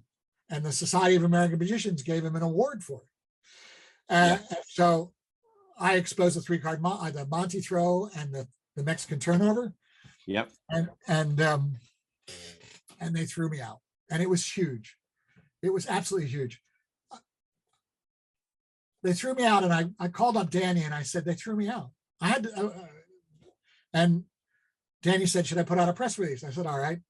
And the next morning I got a phone call, or that night I got a phone call from LBC, a guy on LBC I knew. And he said, hey, I heard you've been thrown out of the Magic Circle. You want to come in and talk about it? And I said, how'd you find out? Did you get the press release? And he said, no, it's on the wires. And I didn't understand what that meant. Anyway, I woke up the next morning. So this was before the internet. This was CFAX. You remember CFAX? I do. Teletext and all that That's stuff. Right. Yeah. And every morning, this was news headlines on your television. And I checked the headlines, and it was war in Bosnia and John Lenahan expelled from the Magic Circle. And it was huge. And on the way there, on the radio, or listened to the BBC, they woke Paul Daniels up and asked his opinion about it. He had no idea about it. And then I did this radio show, and then I turned my phone back on, and my wife was calling me saying, there's reporters outside the house. And the reporters were going to surround the house. So I had to call the Comedy Store and ask Don if anybody was in the office, because the office is in the same room. This is when it had moved by then out of, anyway. And so I said, can I hold a press conference in the Comedy Store? And he went, sure. And I held this press conference in the Comedy Store. It was huge. And I was in every newspaper in the country. I was a full-page write-up. Everyone except the Sun, who wanted an exclusive, and I said no. And then I was one of the questions in the Telegraph crossword puzzle on the weekend. And I mean, it was just madness. And it went on for ages. But I was really pissed off about it too. I mean, I was pissed off that,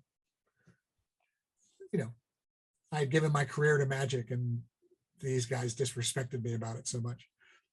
But I've since, especially when you went on there to try and stop the exposure. yeah, but they didn't quite know that. I've now since realized a couple things I didn't know back then. One of them was how political the Magic Circle is, and I know I'm being naive, but I didn't real pay attention. At magic clubs, I would go in and do tricks, and I just didn't bother with. I could never sit in a meeting. My old magic club in Philadelphia, when they had the meetings, they used to make me sit. It was in a diner. They used to make me go in the diner while they did the meetings things, and then there was all minutes and all that kind of stuff. And then when it was over, they'd let me in because I was such a disruptive heckler during the meetings. So anyway, there was that. The other thing too is they were pissed off at me because one of the other things that had happened before that is I got a TV show early on in my career called Open Road. And that's another story altogether, but it was me going around to like village fates. And it was like an American's eye view of Britain. There's a lot of reasons why I got it. It was just kind of lucky. But when I went to do the PR for that, I did the things like I went on, TVAM with Ann Diamond, you remember her? And all those stuff. And every press thing I did, people would say, "Are you a member of the Magic Circle?" And I refused to join the Magic Circle when I came because they didn't allow women in. And so I would just say to everybody, I'd say, "Look, I'd love to be a member of the Magic Circle, but as long as they discriminate against women, I refuse to join." So the old guys in the council really didn't like me. Here's this American, this Yank comes over here, he takes our girls, takes our jobs, and slags off our organization, and I joined as soon as they let women in. So they didn't like me. But the other thing I've now realized too was how angry people were at the Masked Magician. Like they really were so mad about it, and they couldn't do anything about him. But here was a guy who was doing something like that, and they could do something about me. And so now I start to realize that, and many people thought I was the Masked Magician, Really? Yeah. And I also the other, and lots of people called me up and said things like, "Am I still allowed to hire you?" Like I used to do a lot of trade union work, and people thought it was like a union, and I was like, and I'd point out that being thrown out of the Magic Circle is like a motorist being thrown out of the AA, and so anyway, that was another story. The other thing is it left me with Mondays free and a lot of press, and I needed a place to be bad in, and so I started Monday Night Magic, and I partnered up with Anthony Owen, and Anthony had a magazine called The Dungeon. And they, during all this controversy, named me Magician of the Year. And they had this little dinner in the back of some restaurant, and they gave me an award. It's one of the few awards I have, and one of the ones I cherish the most. And then Anthony did a big interview, and I said to him in the interview, "I want to get a little theater and run every week and do new material, and then invite any other magicians that want to do magic." And Anthony, and I also needed a magic advisor. I needed someone I could sit down and just work out magic with. And Andy Nyman was my first choice, but as much as I love Andy's meticulous. Notice I'm not saying anally retentive. And I'm very slapdash. Look at my office, right? And we started working for a while, and we love each other like brothers, but we almost killed each other. And we did a TV show. We did a TV show later on, and we almost killed each other on that show as well. So, but Anthony could put up with me. And so Anthony and I, it was great. We banged out 15 minutes of new material every week. And then the other thing is Anthony knew all the young magicians. And so all these young magicians, I'd see people like Danny Buckler. I gave Danny his first gig, and you'd see these young magicians, Mark Paul. I mean, they were all youngsters. And I'd look at their acts and I'd think there's nothing wrong with their acts that, doing 15 shows in 3 months wouldn't fix, but they weren't getting enough work, the secret to getting better is performing, and so, but it was great because what I would do is I would get a young buck like Danny Buckler or Mark Paul, and then I'd be kind of in the middle, and then we'd get old guys. We'd get like, Pat Page and Ali Bongo, and then I'd also bring a comedian from the circuit who'd do a spot, and so it was this great little show in this little 60-seat theater, and it was a huge success right from the start. A guy who ran Time Out magazine, the reviewer, gave me this big write-up when I started it, and then we were just sold out, and we would do 13-week runs a year, and it was a great success, and everybody did it, and I just and Anthony and I banged out new material every week, and then this ITV producer discovered it and realized that this was the beginning of it, and he was a real magic buff, and he fell in love with me and Jerry Sadovich, and Peter Kessler was his name, and he had an ability to convince kind of anybody of doing anything. It was quite remarkable, and he convinced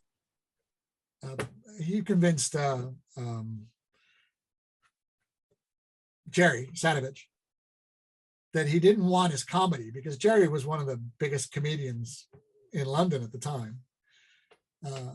But he wanted Jerry just to do his magic and not to do comedy, just be the sage.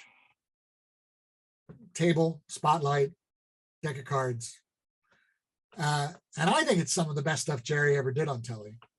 And so that was really interesting. And then almost everybody we asked to do the show did it. The only person we didn't get that I really wanted was Juan Tamariz. And he didn't say no. He just said no because he wasn't available. He said he would love to do it, but he didn't do it. I always wish we had Juan. And so that was amazing. And then what happened with that show was that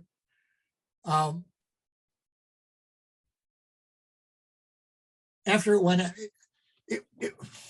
it was weird. It was made by ITV, and it was shown in Granada, in Manchester, on ITV first. But it was made for the BBC.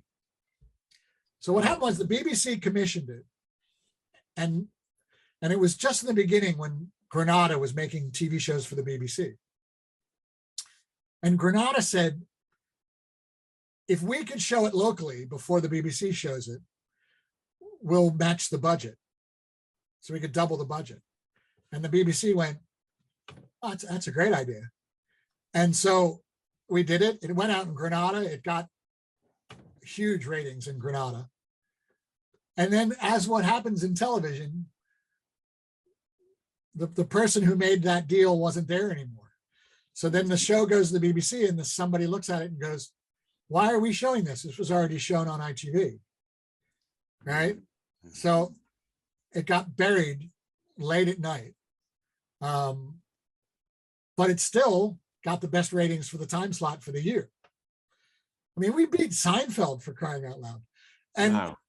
And so, and then this new guy took over the BBC. I can't remember his name now. Mark Thomas, maybe. And word got back to us that it wasn't going to be recommissioned. And so I was really bummed about it. So when we started writing, Anthony and I started putting together another show, which was basically the same show with a different title. I never liked Stuff the White Rabbit anyway. Wasn't my idea. And then I thought, I was writing to all these TV producer type people, and I wrote to Mark Thomas finally, that had just mucking around basically, knowing that he wouldn't pay any attention to me. And I just said, look, our show did great. It came in under budget. got best ratings for the time slot. Is there any way we can, do what I do on the BBC again? Can we meet? And I got the letter back 2 days later. He sent my letter back. He just turned it around and said, let's meet by all means, and gave me a secretary's number. So I called the secretary. About 2 weeks later, I'm walking into the office of the head of BBC Two. Wow. And I walked in and he said, why are you here? Like, not hello. And I went, well, to be honest, I'm surprised you took the meeting. I said, but okay. I guess the first thing I want to know is that I heard that you stopped the show. And we did the ratings and time slot was all that. And I realized that hearing that it was you that stopped it is like third-hand knowledge. So I just want to know that. Were you the one that stopped the show? And he went, yep, that was me. And he said, to be honest with you though, he said, I stopped it before it went out. So I never knew what the ratings were like, and I've never seen it. And I said, well, why did you stop it then? And he said, I took over BBC Two and I just looked at what was on and I thought, yeah, I don't want a magic show on my channel. And so, anyway, I then convinced him that it was the top rated magic show on this channel. And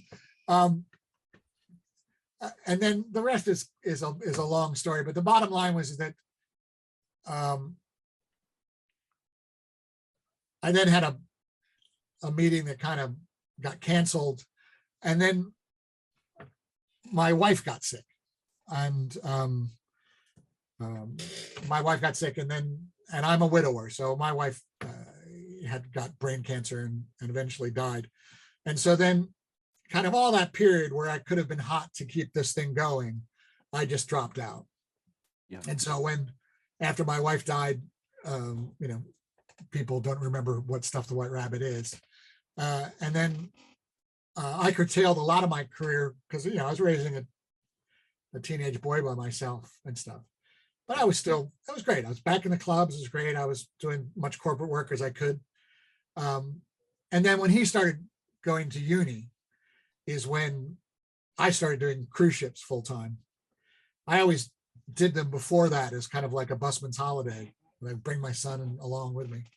But then when he went off to uni, I started doing cruises, ships full time, which I love, which I absolutely love.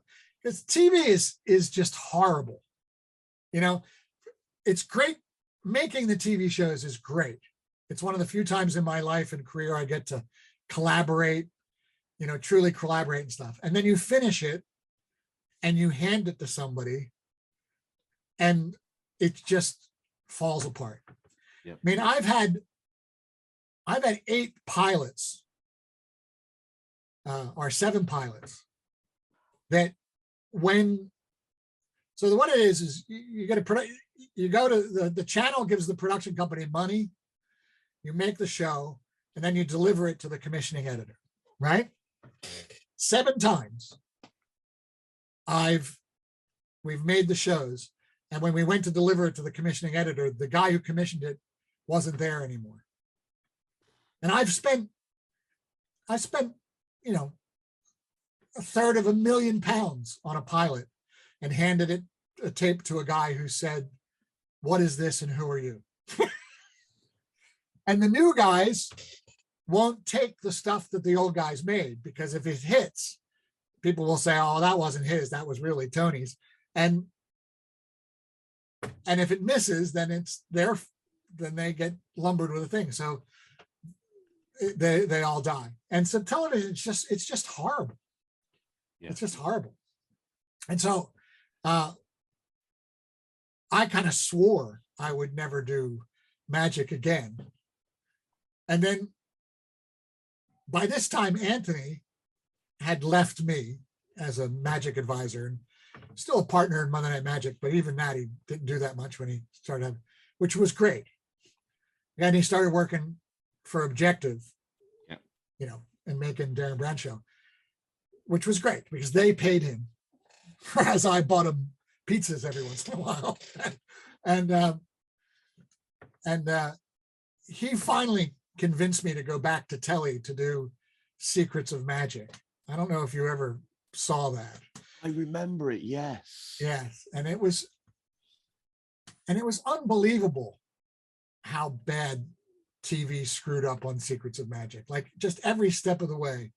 We made these two great TV shows that every time they saw it, they called up and said, "Great, we'll take 4 of them, take 6 of them," and then they would just renege on it. 4 times they commissioned that show and then pulled it. I mean, that's an epic podcast in its own right. But so I'm glad not to be doing telly. And then I also don't like the direction that Magic has gone on telly. I don't like how much, I mean, when I did my special with TVS, I got the director to agree that he would never cut, that he could move the camera, but he couldn't cut, and then you see these things that these guys now do on telly, and you just know that just as they go here, the director goes, cut, sorry, but you look a little shiny, and the makeup woman comes in and then, slips them before 4 clubs, and then they start over again, right? And then they tell the people who are watching, the more you react, the more chance you'll be the one that gets to be on telly, Yeah. So I don't, I'm not quite happy with that. Saying that, it's kind of calmed down Magic on telly at the moment, isn't it, really?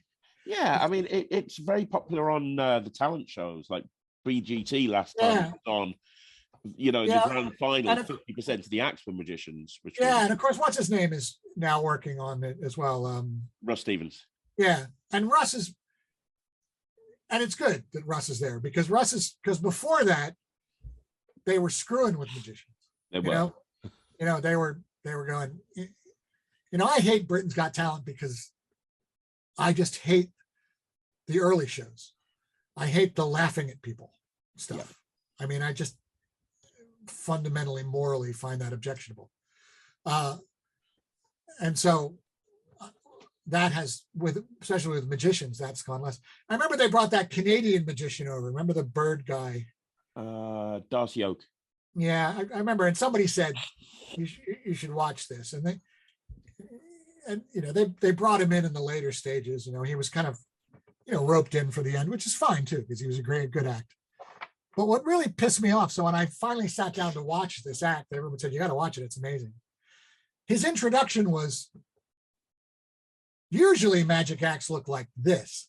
And they just showed a collage of, poor no-hopers making an ass out of themselves or being screwed up by production values. And then after they showed that montage, they went, but this guy's good. I was like, really? Yeah. This guy being good doesn't make up for the crap that you've put into the audience's mind with that thing before, So anyway, but yes, I agree. So Britain's Got Talent, and fooling Penn and Teller, it shows some good magic. I just don't like this idea that a trick is only good if it fools a magician. I think that's kind of ridiculous. And you see people go on who do like good magic, who at the end kind of leave like really good magic, really, who at the end kind of leave a little deflated because they didn't quite fool them. Whereas it's almost like these days there has to be a gimmick. You can't just do a magic show. You have to have some sort of gimmick attached to it in some way. Well, that's right. And things like there were those shows that there's 3 magic teams and they have to put together a magic show. Wizard Wars and that kind of magician. And, it is funny though. My agent used to, when I was, up there and very visible in magic, and annually I would get an invite from a big production company saying that they wanted to do basically Strictly Come Dancing with magic. Right. And it's a bad idea because unlike dancing, where you can watch a rehearsal and then watch the end result. You can't watch the rehearsal of a magic trick. No. You know, you can't see what's being put into the sausages because it gives away the secret to the trick. And every year I used to get a meeting and I'd go, and for an hour I would tell them what a bad idea this was, and I would leave. And my agent always used to say to me, have them hire you as a consultant and have them pay for that meeting, and because he used to call it, says you're just going there to lose work. And he used to call it the John Lenahan Memorial Lecture. He would say, you would go and lose money. So yeah, once again, I would do Stuff the White Rabbit again if somebody would do all the, if I could just compare it, I would be happy. But I don't do Monday Night Magic anymore. Now that's not absolutely true. I do 2 shows a year. We eventually moved to 120 seat theater because the people who ran the theater were fans. And when the management of my little theater, they just kept changing. And, finally the last manager of the theater called me into his office and said, you didn't clean the theater after you were finished with it. And I went, I hired your theater. You want me to clear the glasses out? It was like, you want me to sweep up your theater? So I moved to this other 120 seat theater, John and Kate. This is the Highgate. This is upstairs at the Gatehouse. It's a great off West End theater. They do great productions of their own right. And when I stopped it, they wouldn't let me. So I now have to do 2 shows a year. And John will periodically call me up and go, you're booked for, December 12th. And I've sold tickets already. You have to, oh gosh. So I still do 2 a year. And so that's really nice, actually. And we sell out, we sell out in a week or something, they're all regulars. That was the problem with Monday Night Magic, because we got so many regulars, we didn't have enough magicians. People would go, I've seen that act before. And I said, yeah, but it's not his fault. It's your fault. bring somebody new to the theater. So, but also I stopped doing it. Well, because Anthony stopped doing it. But also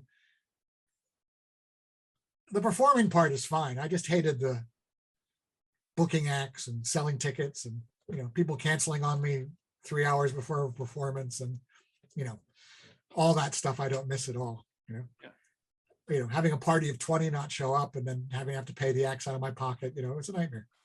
So, go ahead. Next question. Well, it's worth coming full circle with the Magic Circle thing, because obviously you're now back in the circle. Yeah.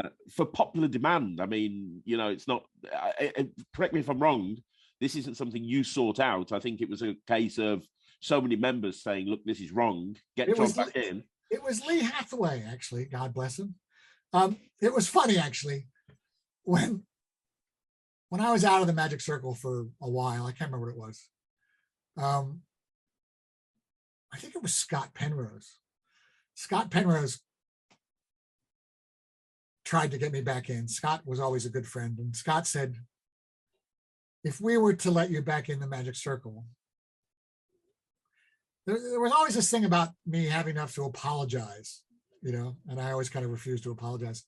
But he kind of said, what would you do? And I said, if you let me back in the Magic Circle, I'd hold a press conference. and then like a week later, Scott said to me, yeah, forget we ever had that conversation, and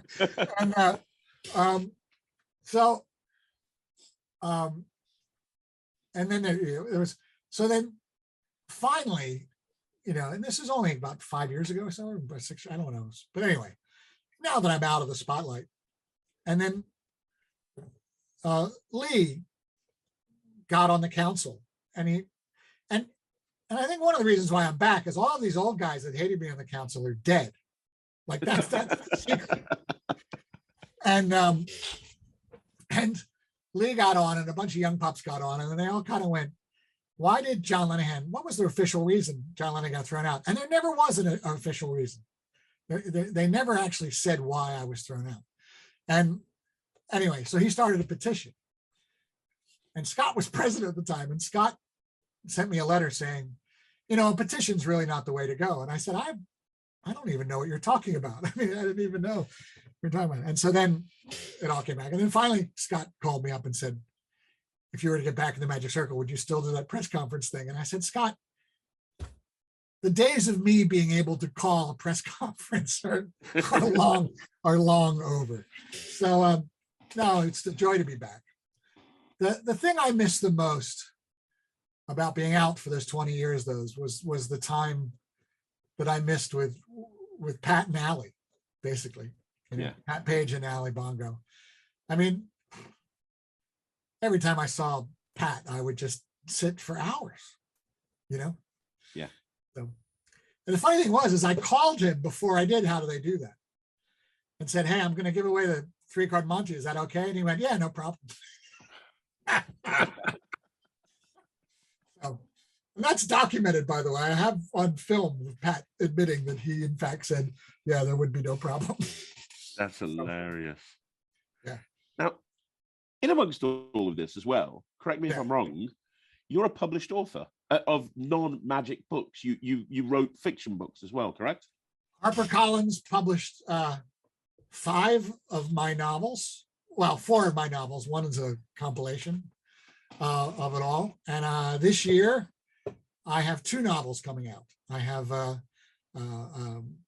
so I wrote a fantasy novel called Shadow Magic. And there's been 2 sequels to that. And I've sold, over 100,000 copies. That's and then I wrote a murder mystery called Ice Lake, which was really successful. And so now the Shadow Magic is a trilogy, and it's kind of a finished story. And now I've started a new trilogy with a new publisher called Lightning Books. And that the first of that, which is called Son of Shadow, is coming out any day now. I just signed off on the press release yesterday. And then the murder mystery, I think I'm going to finally, a new murder mystery, I'm going to self-publish. I'm going to try self-publishing. Oh, wow. So, More people, more authors are doing that now and bypassing publishing. Yeah, it is interesting. Before. Yes, but what's happened with my publishing house, with HarperCollins, is the same thing as what I tell you about TV. Is it, I left a little time in between, and I went back to my editors, and they're not there anymore. Yeah. And literally, the fantasy end of it, it was kind of during COVID as well, but I needed someone to read the book at HarperCollins because they have first refusal. So I needed someone to say no to it. And I couldn't even get somebody to read it. And it just was weird. Just nobody was there anymore. So I'm looking forward to self-publishing. I'll see what it's like. And it's interesting because I live in Cricklewood, which is northwest London. Yep. It's right near Brent Cross, for those of you who don't know. It's at the very bottom of the M1. Pretty much the first town you hit is Cricklewood. And it's called Cricklewood. And it's about a murder in my neighborhood. Nice. So I'm looking forward to that. And then I've been writing a magic book for the last 5 years. Wow. And I'm really close. For magicians or for laymen? For magicians. And it's pretty much a lot of the stories I'm telling you tonight. There's a bit of an autobiography in it, which is kind of like, it's the thing about my career, and it's, writing a book makes you realize things that you don't realize before, is that I haven't done it all, but I've done a lot, in the genres. So I was a table hopper, in my early career, a close-up magic table hopper, but I was good at that. And then from there I went to the street, and I was a bar magician before that. And then I was a street performer. I was very successful at that. And then I was successful in the comedy clubs. And then I was a TV magician. And then I was a corporate magician. And of that, I was most successful. I mean, I made just a phenomenal amount of money, which is on the back of the TV magician. That's the bottom line. If you're seen on TV, you get to ask for ridiculous amounts of money at corporate events. And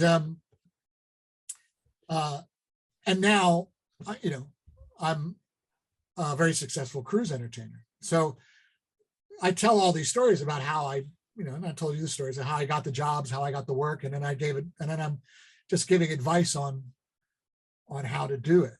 There's secrets to all of these genres. I was in a comedy club one night, the Acton Banana, and a guy was sitting in front of me, and I was going through a bad time in life. But the Acton Banana was a tiny club, and the stage had 2 wooden posts like here with 2 angle poise lamps clipped on it. That was the lighting. So you had these lamps that were like right here, and the audience was, there, like literally you could kick the first table. And I did a rope routine, pop the knot off, and I'm going to do something else, and something comes back at me. And you can do anything to me on stage. You can heckle me, you can say anything, you can do anything. If you throw stuff, I'm gone, right? Yeah. Throwing that's it, right? And so this thing comes back at me, and the lights are such, I don't see it until it's like right here. So I do a very kind of uncool, duck. And I then realized that it's the knot. In fact, the guy was sitting so close that when I popped the knot off, it popped onto him or his table. So he threw it back. So I just went, oh, okay, he threw that at me. I said, listen, don't throw stuff at me. I'm doing the next bit, and he balls up a napkin and he throws it at me. And I stopped and I went, listen, seriously, don't throw stuff at me. No humor, no nothing, straightforward. And I'm starting this next bit, and he throws something else at me. And as I said, I was going through a bad time in life, and I just lose it, like really lose it. And I throw at him what is in my right hand. And if I had been juggling at the time, I would have killed him. But luckily, or kind of unluckily, it was actually a crisp packet that I had rolled up, ready to do this kind of gag. And I threw it so hard I threw it at my shoulder. I was so angry. And I threw this at him. And I just gone. And I went, if you throw one thing more at me, I'm going to. And as I'm saying the sentence, I'm starting to come to my senses. I'm thinking, well, what am I going to do? And I looked down, and there was 2 full pints on this table right in front of me. And I said, I'm going to throw a pint of beer in your face. And his mate, who had a full pint in front of him, who obviously knew his friend, just moved his pint towards me. And this guy curled up a napkin and threw it at me, right? It's kind of a legally binding contract, right? Yeah. So I picked up this pint, and I just want you to know, so I've never done this ever to anyone in my life. There's a lot of liquid in a pint. It's just a lot. And so I went whoosh into his face. And can we swear on this thing? Oh, hell yeah. Okay. And he picks up, he goes to reach for his pint. And I pick up the microphone with the lead round base. It actually had one of these curved ones like this. And I just pushed it into his neck. And he went back on his chair and into the lap of the guy behind him. And I'm with the microphone in his neck, and I'm going, don't even fucking think about it. And as I'm not proud of this, by the way, but as I'm doing this, I kind of have this like out of body experience where I kind of see me doing this. And I look up and the entire audience is sitting there like with their mouths open. And all right. And this guy's like terrified. And so I pick up the microphone, and I kind of put it back down again. And then I go, you think of a card. And okay. So, well, I said, the card you're thinking of is in my pocket. What was your card? It says, 6 of diamonds. And I go out and I pull out 52 cards on one. And I just want to get out of there. I'm embarrassed. I feel really awful what I've done. And I've been on stage almost long enough. But I just was like, that's it. And I kind of wound up. I got on stage. And I thought, well, I'm never going to work the Banana again. This was a bad club, but the Banana had a great club in Balham. And I was like, a guy named Dave ran it. And I was just embarrassed. And I just felt awful. I just was really ashamed of myself. And I went in the dressing room. I just threw everything in a bag. And I went to leave. I wasn't going to get paid or anything. I just wanted out. And Dave grabbed me at the door. And I said, I'm awfully sorry, Dave. And he went, nope, it was great. Leave it in for next time. And he gave me my money. And it was, even that doesn't get you in trouble in a comedy club. I was on a cruise ship and I told a child to piss off. And my shows were canceled and I was put off at the next port. So there are different rules for the different worlds that you work in. Ain't that the truth? Yeah. That is one of the joys of the comedy clubs, is that there is just no limits. You can just talk about, anything, Jerry used to come up with stuff that was just phenomenal, and you just couldn't do anywhere else. But Jerry was phenomenal on stage in his heyday. He was truly a force of nature. Unbelievable. I always say about the Comedy Store, you didn't go to the Comedy Store to see any performers. You went there because the Comedy Store always had good performers. The only 2 people that ever had a following that people went there to see, one was Charles Fleischer. Charles Fleischer was the voice of Roger Rabbit. Okay. And he was over in London for like a year doing Roger Rabbit and working the Comedy Store. And he, in the dressing room, he'd always say, look, I'm working on something. I can't tell you what it is. But people came to see him because he was so amazing. And the only other person was Jerry.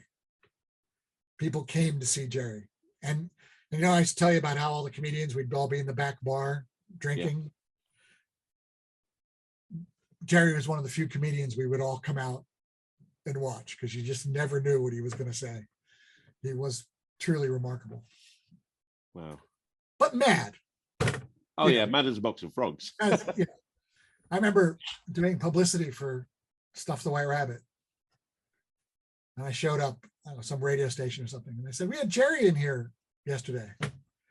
And I said, oh, yeah. He says, yeah. He says, he just said so many nice things about you. Like he just, it's amazing. He's just saying lovely things about you. He really, and I was like, oh, that's really nice to hear, And then like a week later, exactly the same thing happened. I showed up at some TV studio, local TV studio or something, promote the show. And they said, yeah, we had Jerry in here yesterday. I went, oh, yeah. And he said, yeah, doesn't like you much, does he? So that's Jerry. I've known him forever. I've known him since he was a street waif in Edinburgh, But he has shown me some of the most amazing card magic I've ever seen. Yeah, he's phenomenal. He really is. And he was great on Stuff the White Rabbit. As I said, I think that was the best TV he ever did, because his madness was a bit reined in. It was. He was a bit more restrained on there. Yeah. It's a shame he's so, it went out on YouTube, and of course it shouldn't really go out on YouTube, but none of the rest of us minded, but he did. So yeah. Anyway, yeah. Where were we? What was the last thing? Well, I've got 2 more questions for you. All right. and then we can wrap it up. The first one is, you've referenced it quite a lot. I mean, we've covered your whole career, and it's been an amazing career. Yeah. But obviously, you're sitting here currently with your hand in your sling.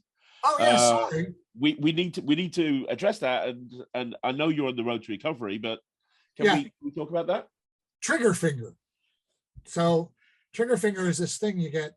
It's not arthritis. It's the tendons in your finger go into a sleeve in your hand, and if that sleeve gets thick, your finger catches. So if you have trigger finger, you kind of wake up and you have to use your finger to get it up.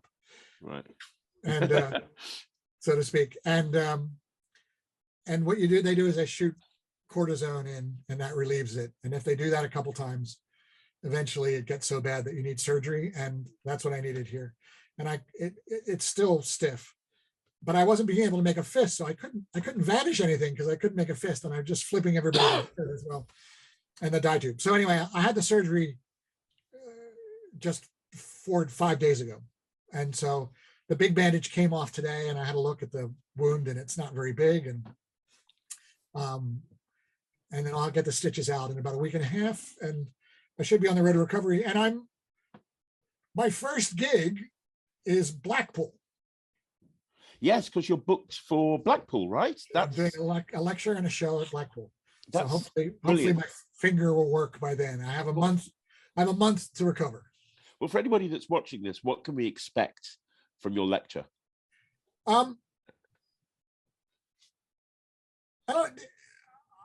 During early lockdown, I did a couple of videos. I don't know if you saw them or not. I did a video on the top change, and I did a video on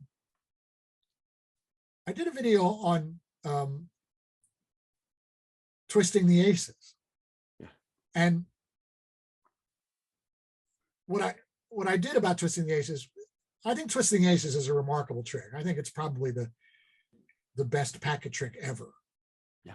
I mean, it is kind of, you can do it with cards out of a normal deck, and it's quite remarkable. And I would do it, and people would go, "Oh, that's nice." And I always thought, it's not nice. It's a miracle, right? Yeah. And I mean, I'm not going to dig for aces, but I'll just grab a bunch of cards. See if I can do this with my fingers. So, we're going to go halfway in the routine. So you straighten out the ace, right? Right. Yep. Look. So you say to the person, look, the first ace turns face up. It's now a 3. Okay. Right. Yeah. And if you go, and if you say, watch, look, there's no possibility of sleight of hand because I'm doing, and if you do it right here, and if I wiggle it again, and the ace, it turns face down and another one takes its place. To a layperson, that's phenomenal. Yeah. I mean, it's almost miraculous. And I was thinking, so why, when I do this trick, are people going, that's nice, as opposed to,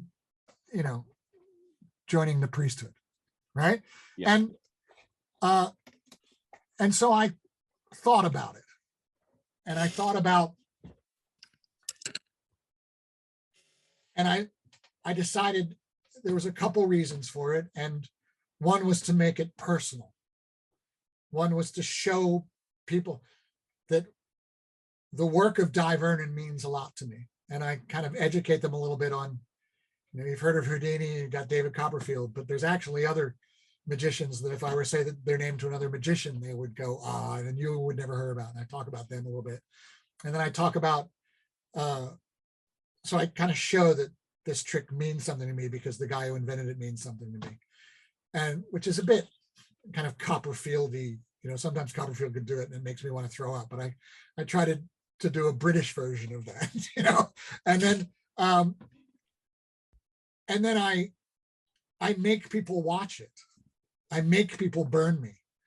And I do the Elmsley count at my fingertips because I was taught the Elms account at my fingertips, but then we all moved into a mechanics grip Elms account, which is great. If you just want to casually show 4 cards, it's great. Yeah. But during twisting the aces, the mechanics, the Elms account is the engine of the trick. And you do it at your fingertips to show people that there's no possibility of sleight of hand. You can't do sleight of hand at your fingertips, right? And there's more to it than that. But the bottom line is that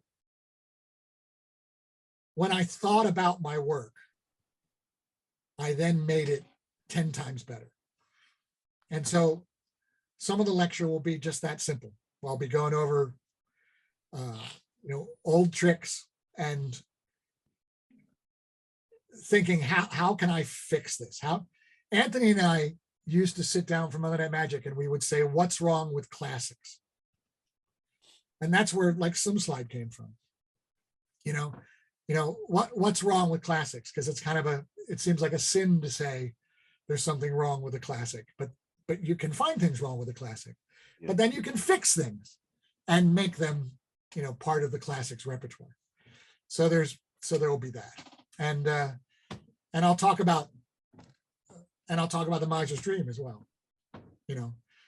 It's a trick. If you're a classics guy, if you do rope and rings, if you don't do the Miser's Dream, you're not a classics guy. Yeah. Yeah. And for me, referencing what you just said there, for me, Slim Slide is the best cards across for a stage performer in the world. Well, I mean, it's just incredible. Thank you very much. Myself and Matt King disagree with you, but I'll take second place. I think it's great. I really do. Yeah. It's a shame I don't do it as much as I used to. It's heavy. When you're a cruise ship performer, the weight of your luggage is so important. It's kind of like pockets, But the other problem with it, and I love it, I do love doing it. The other problem with it is that you give too much power to an audience member to screw you up. Because I give the deck to somebody and I say, you go out and have cards selected. And it's just, so. So I don't get to do as much, but I will definitely I'll be doing that in Blackpool, and I'll be doing linking human beings in Blackpool as well. Have you ever seen linking human beings? I haven't, no, or if I have, I've forgotten about it, but it just sounds totally up your street and totally completely bonkers. Linking human beings is just, once again, this is what's wrong with classics, right? Linking human beings is a thumb tie. But I do it with pipe cleaners, and I get 2 people out of the audience and I tie their thumbs together, so I make them rings, and then I have them tie my thumbs together, so I'm the key ring basically, and I do linking human beings, and it's great fun. It's really good fun with 2 small boys. Going back to my street days, it's really good fun to bring a young boy on stage and manhandle him a little bit, grab him by the collar and move him around a bit. It's really good fun. And so I get to do that with linking human beings. Really good fun. One of the things that always blew me away when I watched you do Slim Slide is the absolute glee you have about this thing. That's what sells it for me, not the concept, but it's just like your overwhelming sense of just excitement of sharing this thing with the audience. Do you know what the best thing about that trick, talk about writing comedy and material, Slim Slide was the only trick I ever did that was almost at its best the first time I did it. Tell you who, Jeff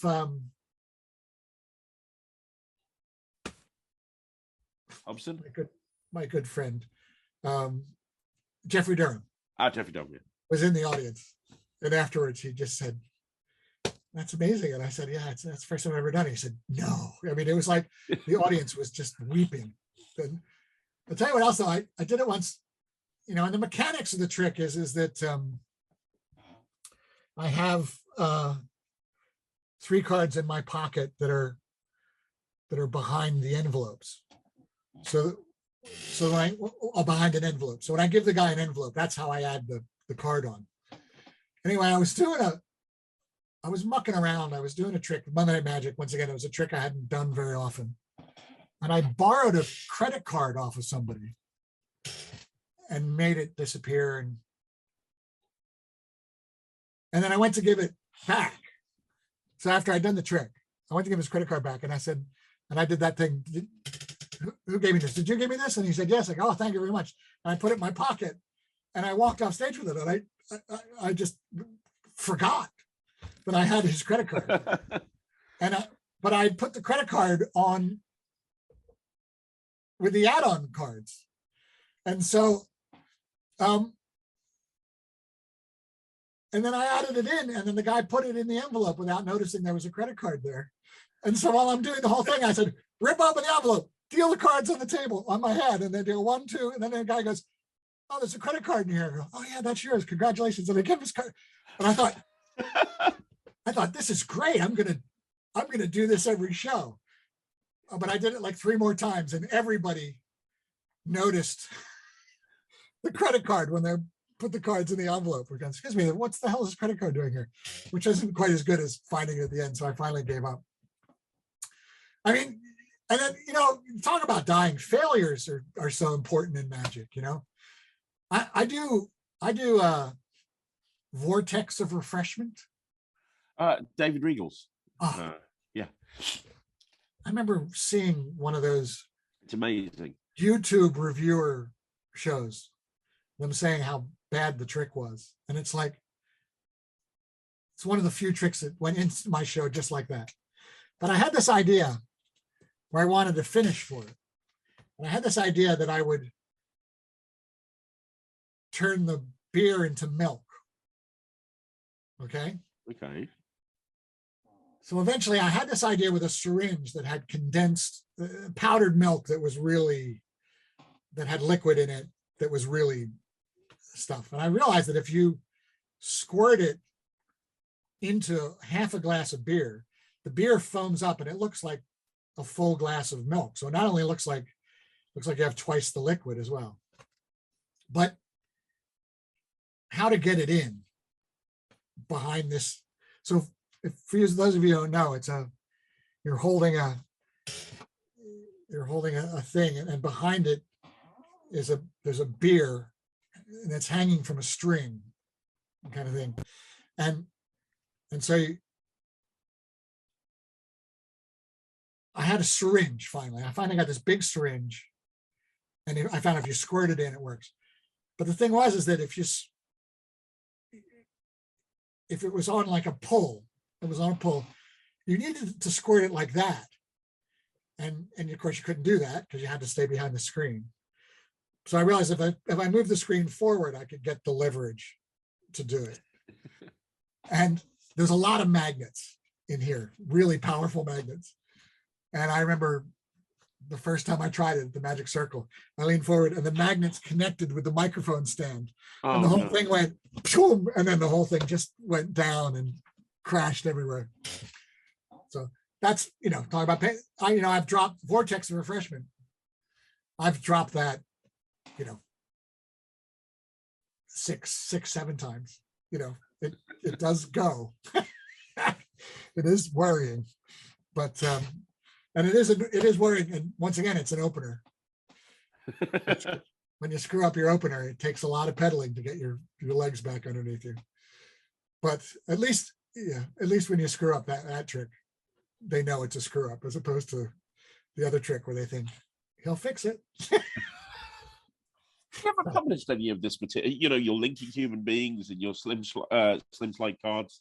Is this ever been published anywhere?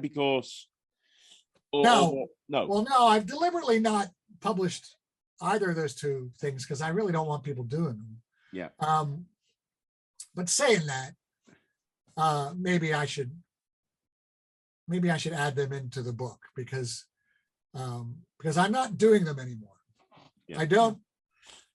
I don't do linking human beings anymore because I don't do shows for kids much anymore. almost all of my cruise lines I'm doing now are the high-end adult only ships. So I don't get to do kids much anymore. And as I say, I don't do slim slide anymore because I try to keep audience participation to a minimum, like on stage audience participation to a minimum. Yeah. And I did that even before COVID. When I was a corporate entertainer, I just had a feeling that,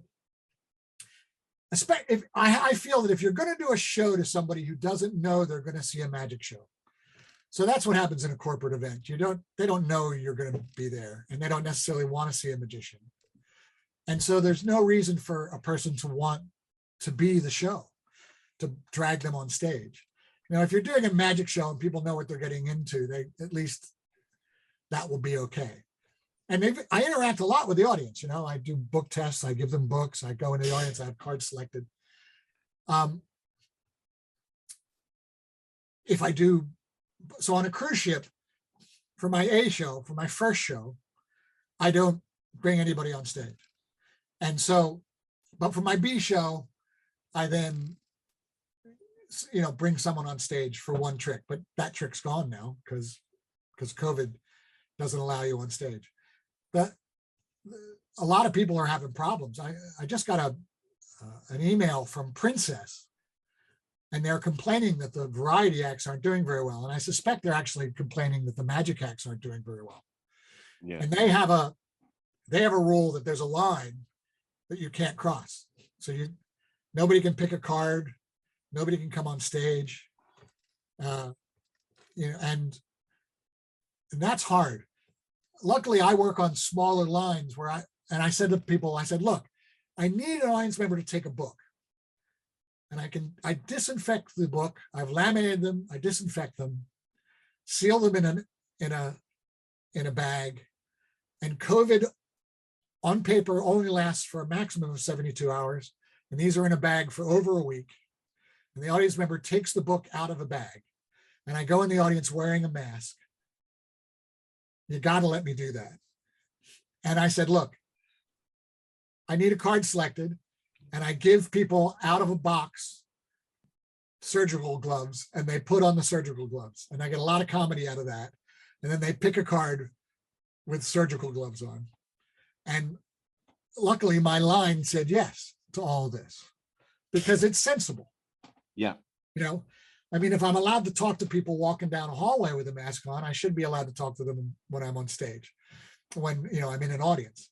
And but on the bigger lines, of course, it's easier to make a one rule fits all than it is to actually think.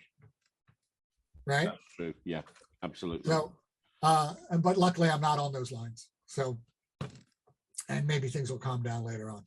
Hopefully things will calm down. I know that you're not the only person I've spoken to that says they're having serious. Eric Jones, if you know Eric Jones, he was interviewed on the channel a little while ago, and he said he's had to completely redo his show because he's not allowed any interaction at all.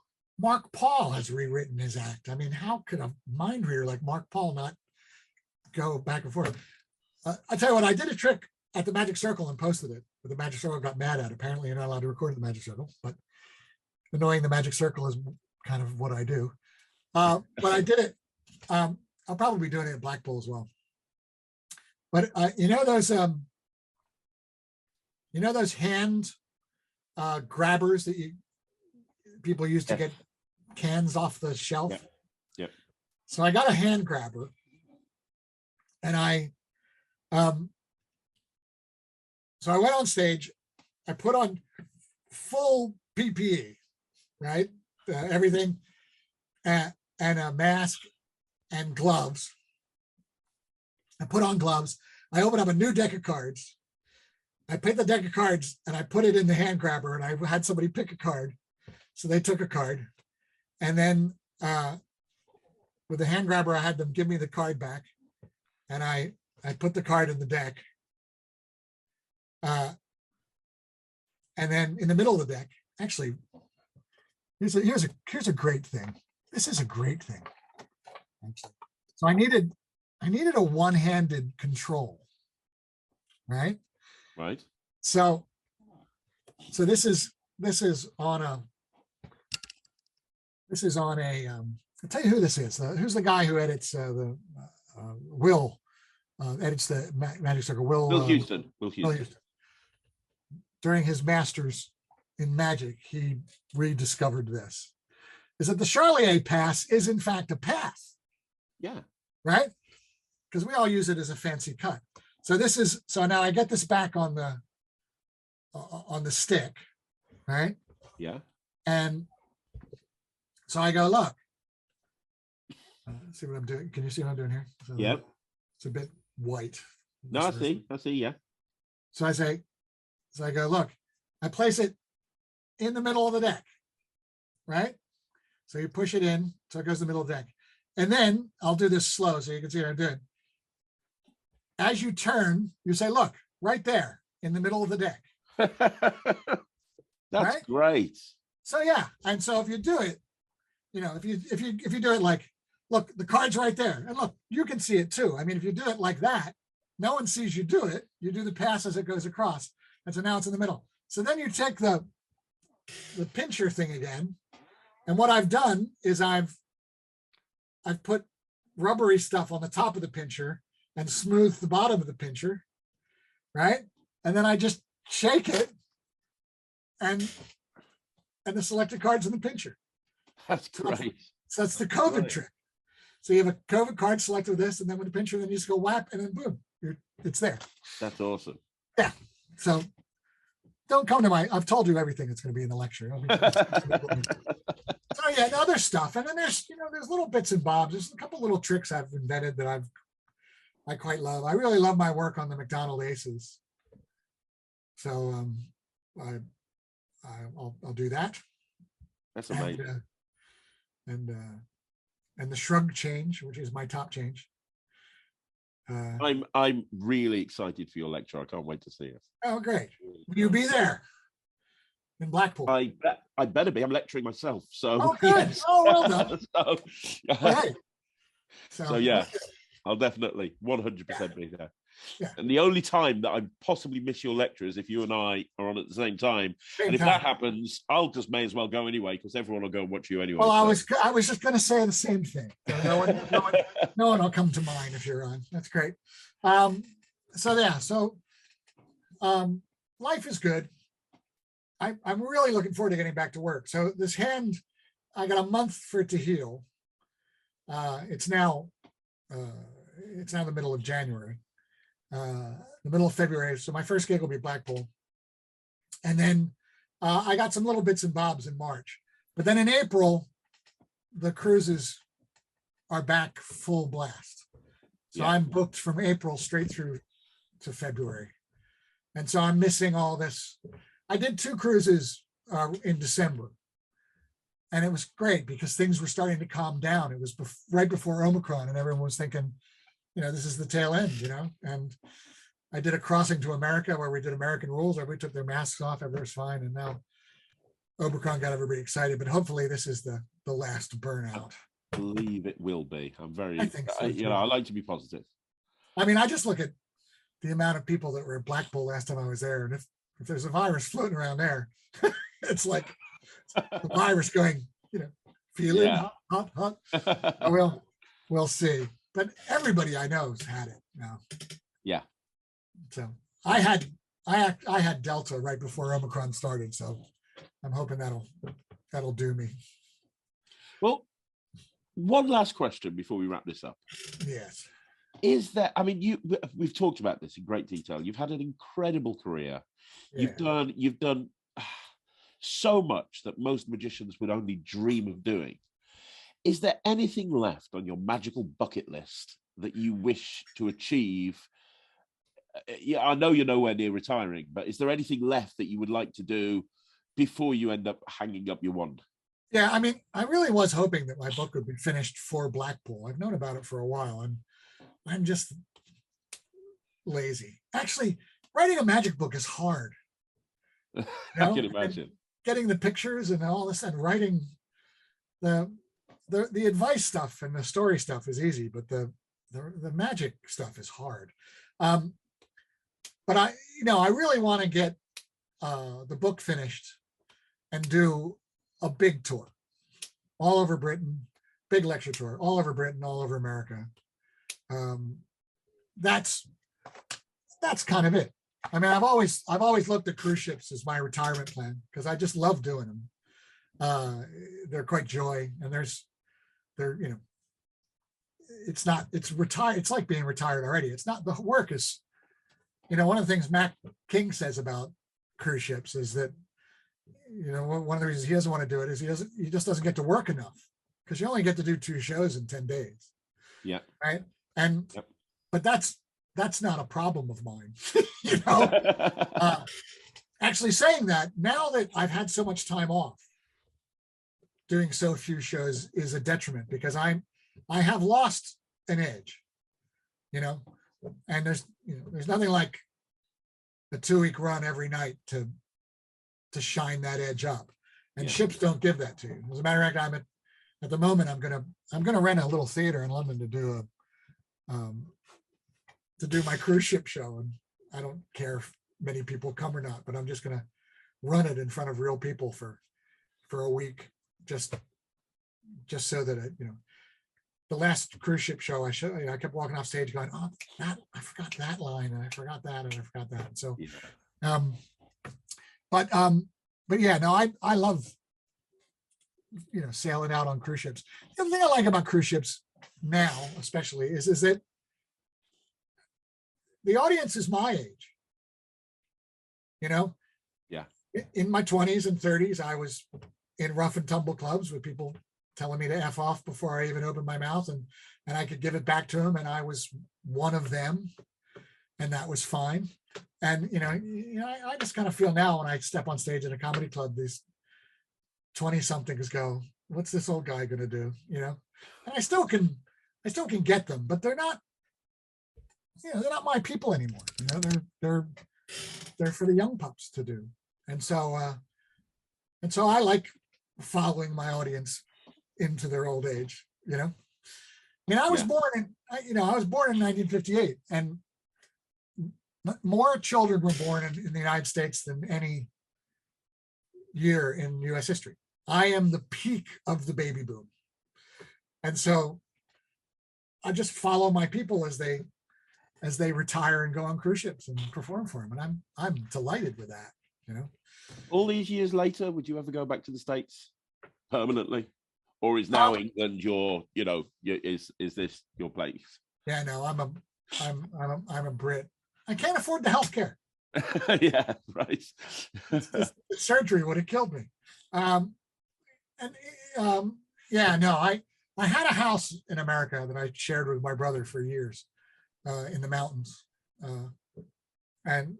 but I've now finally sold that.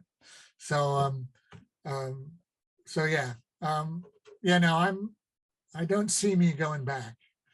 I do see me spending my winters skiing in Utah, though. But worse places to go. Yeah.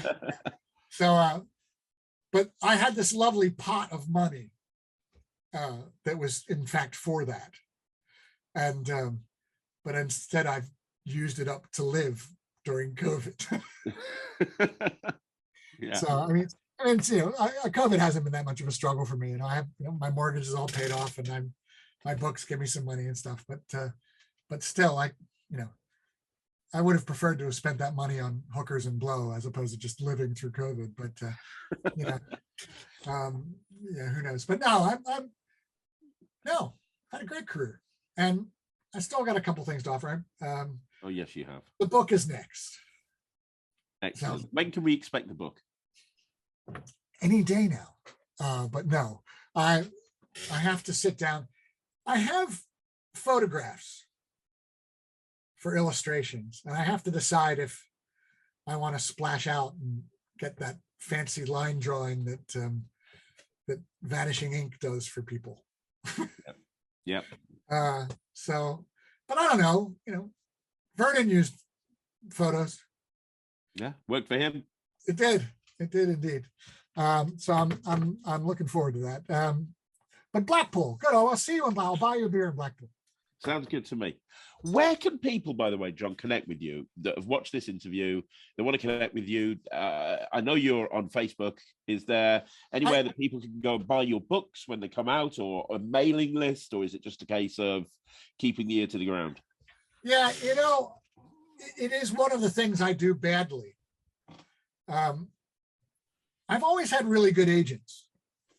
And so when you have really good agents, you don't need all this social media stuff. And then, and so now is badly. I have a website, johnlenahan.com, and on it, I think, is my email address if you wanted to email me. My books are all on Amazon. So if you want to just put John Lenahan on Amazon, you'll find my 3 shadow magic novels and my murder mystery, Ice Lake. All of my books, by the way, and this is deadly serious, have a money back guarantee. So if you read my books and you don't like it, just send me an email saying your book is crap, and I'll send you an Amazon token by return mail. That'd be better than that, right? Yeah.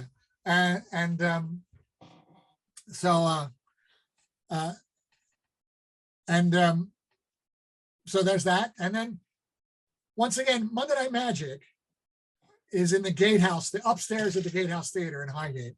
Here's the thing about it, though. I don't invite magicians to come. I don't want magicians to come.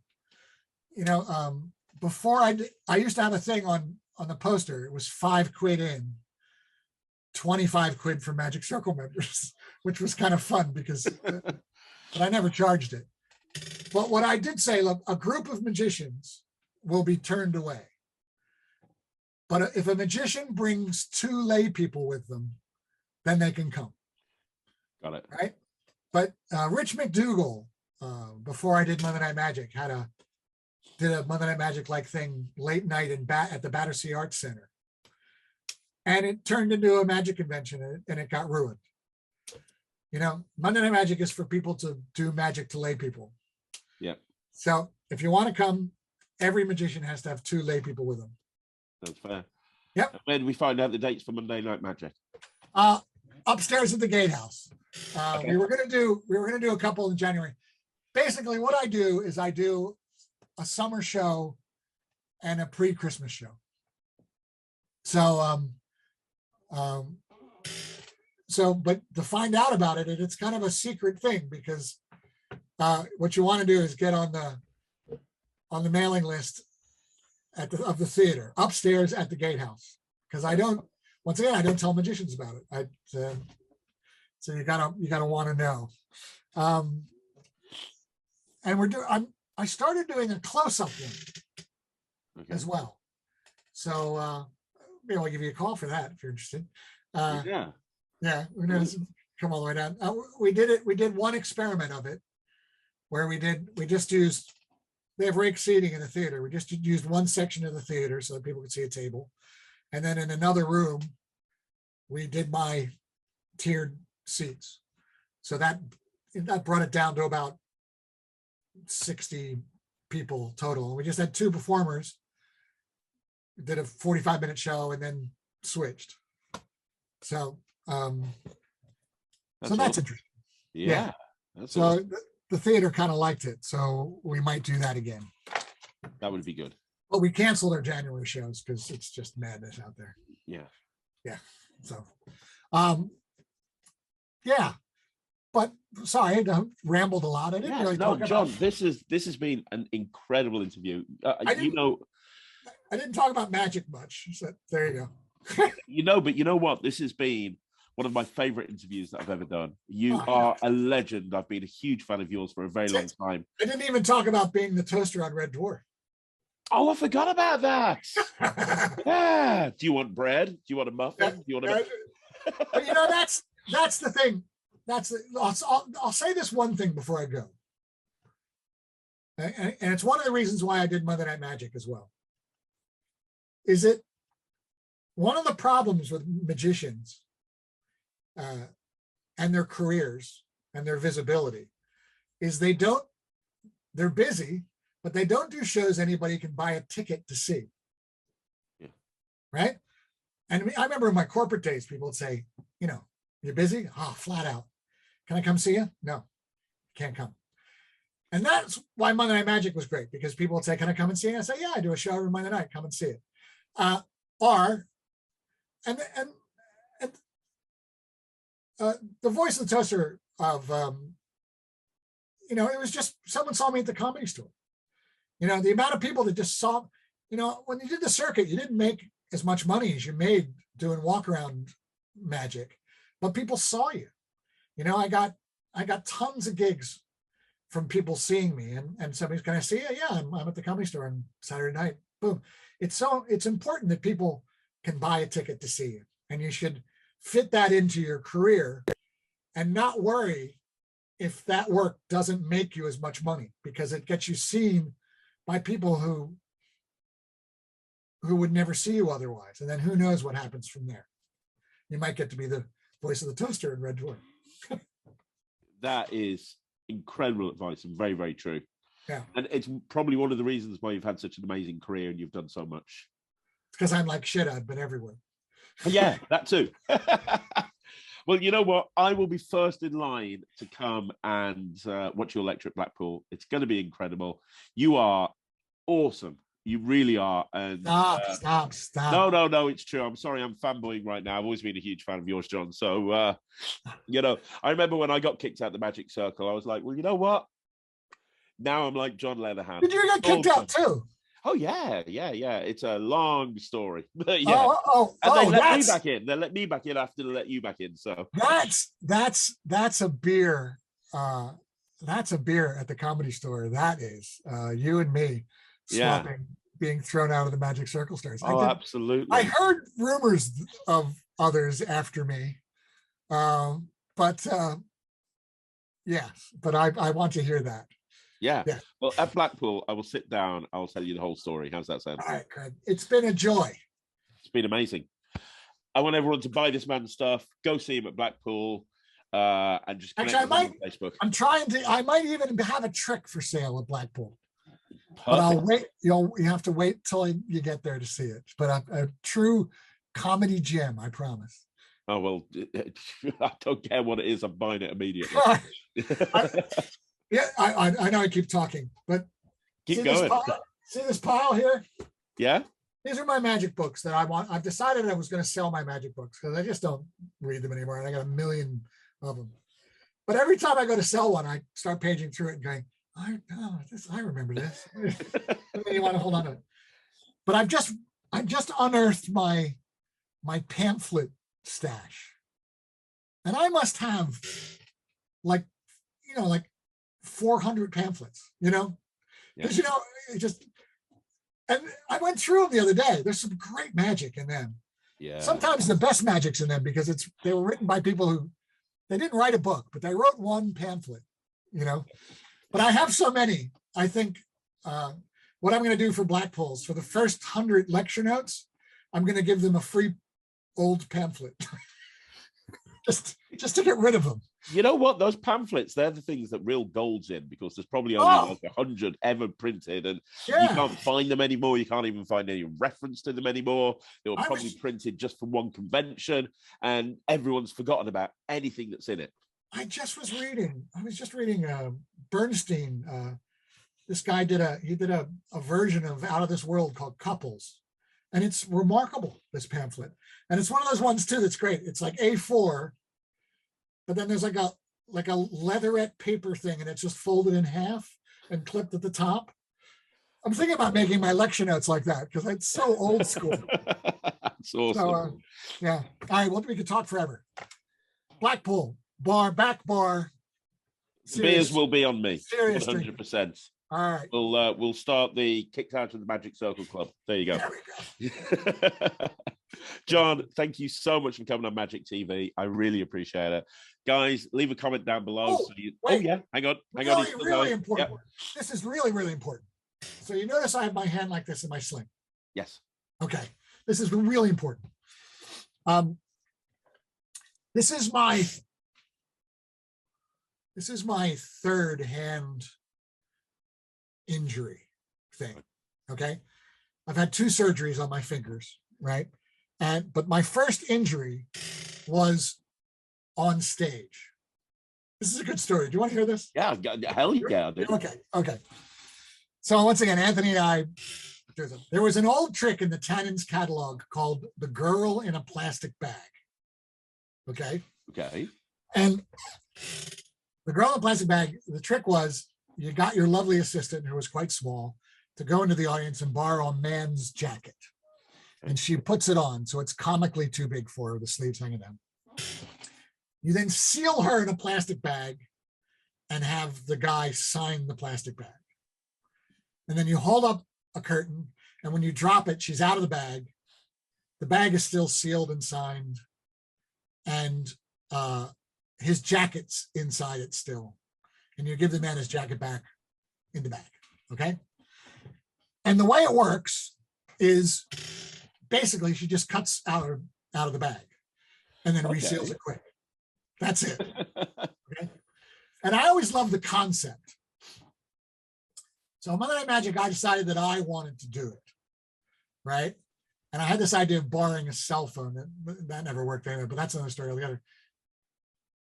And I wanted to be in the plastic bag, but I thought what I really wanted to do was, when I got into the plastic bag, is that we would put an industrial vacuum cleaner in the top of the plastic bag, and we would suck all the air out of the bag. So I'd be like a shrink wrap chicken, and then I would escape. So, as Penn and Teller always say, safety is, they don't do anything more dangerous than getting out of a bathtub, no matter what they do, right? So safety first. So we did all the stuff about me suffocating in the bag. And it turns out there's actually no chance of suffocating. It was hard finding the bag. We actually found a big roll of tube that we could seal at the bottom and the top. But once the air comes out, you get the funny comic stuff. But as soon as you stop, air seeps in and you have plenty of space. You get plenty of air. But we were worried so much about the safety of the suffocation, we forgot that, in fact, the real safety problem was the scissors. So on the night, Terry Seabrook was was on the show. And